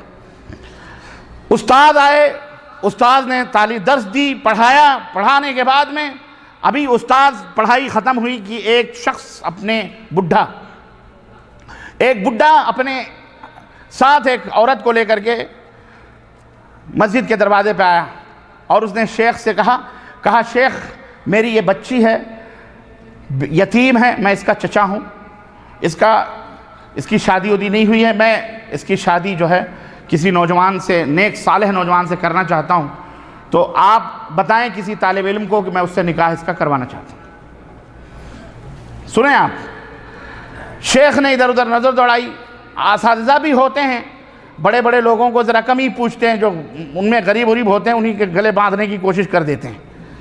ہاں نہیں صحیح بتا رہا ہوں، وہ دیکھا وہ پردیسی آدمی ہے، بھوکا پیاسا، وہ فلاں تعال ادھر آؤ، کہا تمہاری شادی ہوگی؟ کہا حضرت شادی نہیں ہوئی، میں تو طالب علم ہوں۔ کہا شادی کرو گے؟ کہا اپنے ہی کھانے یہ لالے پڑے ہوئے ہیں، آپ شادی کی بات کر رہے ہو، میں کیسے شادی کر سکتا ہوں؟ بولے نہیں شادی کرو گے اللہ تمہیں برکت دے گا، تم شادی تیار ہو جاؤ۔ کہا حضرت ٹھیک ہے کوئی بات نہیں، آپ حکم کر رہے ہیں تو میں شادی کر لوں گا۔ کہا یہ نوجوان ہے، اس کے ساتھ اپنی بیٹی بیاہ دو گے؟ اس نے کہا حضرت کوئی بات نہیں۔ اس نے کہا ٹھیک ہے، نکاح ہو گیا مسجد کے اندر۔ سنیں آپ، نکاح ہو گیا مسجد کے اندر۔ اب اس چچا نے کہا کہ اب میری تو بچی اکیلی ہے، میں تو دوسرے گھر میں رہتا ہوں، اب آپ اجازت دو کہ یہ اپنے شوہر کو اپنے ساتھ لے جائے۔ اللہ اکبر، اللہ اکبر، اللہ کا کرشمہ دیکھیں۔ لڑکی نے کہا کوئی بات نہیں، مہر استاد نے بھی کچھ مدد کی، مہر وہر دے دیے بہرحال، اور اس طرح سے وہ بیچارہ، اس عورت نے کہا اب ہمارے گھر چلیں۔ چچا، دولہا اور وہ لڑکی، وہ تینوں گئے۔ چچا نے دروازے پہ بیٹی کو رخصت کیا اور کہا یہ تمہارا شوہر ہے بیٹا، اب لے کے جاؤ، نکاح ہو گیا خلاص۔ جب وہ گھر کے اندر داخل ہوا، اس نوجوان کے حیرت کی انتہا نہ رہی کہ یہ تو وہی گھر تھا جس گھر کی چھت پر وہ آیا ہوا تھا، یہ وہی گھر تھا جس گھر کی چھت پر آیا ہوا تھا۔ اور جب اندر داخل ہوا تو بہت ہی پریشان سا ہو گیا۔ بیوی نے چہرہ کھولا اور کہا کہ آپ یہاں تشریف رکھیں، آپ کو بھوک لگی ہوگی، میں نے بہت اچھا کھانا پکایا ہے، میں کھانا لے کر کے آتی ہوں۔ وہ گئی اور اس نے وہی ہڈیا اٹھائی، اور ہڈیا اٹھا کر کے جب اس کے سامنے رکھا پلیٹ میں، تو اس نوجوان کے سامنے وہ کٹا ہوا بیگن بھی اسی پلیٹ میں تھا۔ وہ آنکھوں سے اس کے آنسو جاری ہو گئے، اس کے آنکھوں سے آنسو جاری ہو گئے۔ بیوی نے کہا خوشی کا دن ہے، خوشی کا مقام ہے، اللہ نے گھر دیا تمہیں، مجھ جیسی حسین و خوبصورت بیوی دی، کھانا بھی دیا، تم روتے کیوں ہو؟ اللہ اکبر، کیوں روتے ہو؟ اس نے کہا میں اللہ کی رحمت پر رو رہا ہوں۔ کہا بات کیا ہے؟ کہا بات یہ ہے کہ میں 3-4 دن کا بھوکا پیاسا پردیسی، میں طالب علم، میرے پاس ایک کوڑی بھی نہیں کہ میں اپنے پیٹ کی بھوک بجھا سکوں۔ میں اسی تمہارے گھر کی چھت پر میں ابھی تھوڑی دیر پہلے آ کے گزرا ہوں، اور میرے سامنے وہی بیگن کا ٹکڑا ہے جسے میں اللہ کے خوف سے چھوڑ کے گیا تھا، کہ میں نے یہ سوچا اگر تو یہ کھا لے گا تو کل قیامت کے دن اللہ کے عذاب سے کیسے بچ سکتا ہے، جب اس انگار سے تجھے اتنی تکلیف ہو رہی ہے، اسے نہیں کھا پا رہا ہے۔ میں یہ بیگن چھوڑ کے گیا تھا جو بیگن آج تم ہمارے سامنے لائی ہو۔ اللہ اکبر۔ اس عورت نے کہا کہ پھر نوجوان تو اللہ کی رحمت پر خوش ہو جا کہ اللہ نے تیرے تقوی اور پرہیزگاری اور اللہ کی خشیت سے تجھے گھر بھی دیا، تجھے بیوی بھی دی، کھانا بھی دیا، اور اللہ نے، میں اللہ سے دعا کرتی تھی کہ اللہ مجھے نیک اور پاک باز شوہر میں تجھ جیسا پاک باز شوہر مجھے مل گیا۔ میرے عزیزو، وَمَن يَتَّقِ اللَّهَ يَجْعَلْ لَهُ مَخْرَجًا، اللہ سے جو ڈرتے ہیں اللہ ان کے لیے آشائشیں پیدا کرتا ہے، روزیوں کے لیے ایسے راستے بناتا ہے، اور ان راہوں سے روزی دیتا ہے کہ وہ سوچ نہیں سکتے کہ وہ کہاں سے انہیں روزیاں ملتی ہیں۔ اسی طرح سے میرے عزیزوں اور دوستوں اور بھائیوں، جو اللہ رب العزت کا خوف اپنے دلوں کے اندر رکھتے ہیں، اللہ تعالیٰ کی رحمتیں اور برکتیں ان کے اوپر ہوتی ہیں۔ اور بہت سارے اس سلسلے میں بہت سارے واقعات ہیں اسلاف کے، صحابہ کے، تابعین کے، اور اللہ کے رسول صلی اللہ علیہ وسلم نے فرمایا من ترک شیئا للہ عوضہ اللہ خیر منہ، او کما قال رسول اللہ صلی اللہ علیہ وسلم، جو اللہ کے لیے کسی چیز کو ترک کر دیتے ہیں، اللہ تبارک و تعالی ان سے اس چیز سے بہتر بدلہ اللہ تعالیٰ انہیں عطا فرماتا ہے۔ تو اللہ کے لیے اللہ کا خوف ہم اپنے دلوں میں پیدا کریں، اپنی آنکھوں میں اللہ کے لیے محبت کے آنسو لائیں اور روئیں، اللہ رب العزت سے گڑائیں، گریہ وزاری کریں تنہائیوں میں۔ میرے عزیزوں، اپنی اولاد کو، اپنے بیوی بچوں کو، سب کو نصیحت کریں۔ اللہ تعالیٰ سے دعا ہے کہ اللہ تبارک تعالیٰ ہمیں اور آپ کو، کہنے اور سننے والوں کو، اللہ اپنا تقوی، اپنی پرہیزگاری عطا فرمائے، اور اپنے دلوں میں، ہمارے دلوں میں اللہ اپنی خشیت، اپنا خوف اللہ تبارک تعالیٰ پیدا فرمائے، اور اللہ تعالیٰ ہماری آنکھوں اور ہمارے دلوں میں اپنا ڈر پیدا فرمائے، اور اللہ عز و جل ہمیں تمام مصیبتوں سے نجات عطا فرمائے، اور ہمیں تمام پریشانیوں سے اللہ تعالیٰ دور فرمائے، اور اللہ حاسدوں کے حسد اور شر پسندوں کے شر سے اللہ محفوظ فرمائے، اور اللہ ظالموں کے ظلم اور عدوان سے اللہ تمام مومنین، موحدین، متبعین سنت اور دعات اور علماء اور تمام مشائخ کی اللہ تبارک تعالیٰ حفاظت فرمائے، اور تمام سامعین سامعات کی سب کی حفاظت فرمائے، اور اللہ دشمنوں کے مکر اور قید اور شر کو انہی کے اندر ڈال دے مولا، اور ان کے اوپر اپنا قہر نازل فرمائے، اور اللہ تبارک تعالیٰ انہیں اپنی سخت گرفت ان کے اوپر نازل فرمائے، اور اللہ تبارک تعالیٰ ان کے مکر اور قید کو خلا کما فرمائے۔ آمین یا رب العالمین۔ وصلی اللہ علی نبینا محمد وعلی آلہ وصحبہ اجمعین، والسلام علیکم ورحمۃ اللہ۔ الداعيات إلى الهدى المؤمنات الصادقات، الداعيات إلى الهدى المؤمنات الصادقات، نور تجلى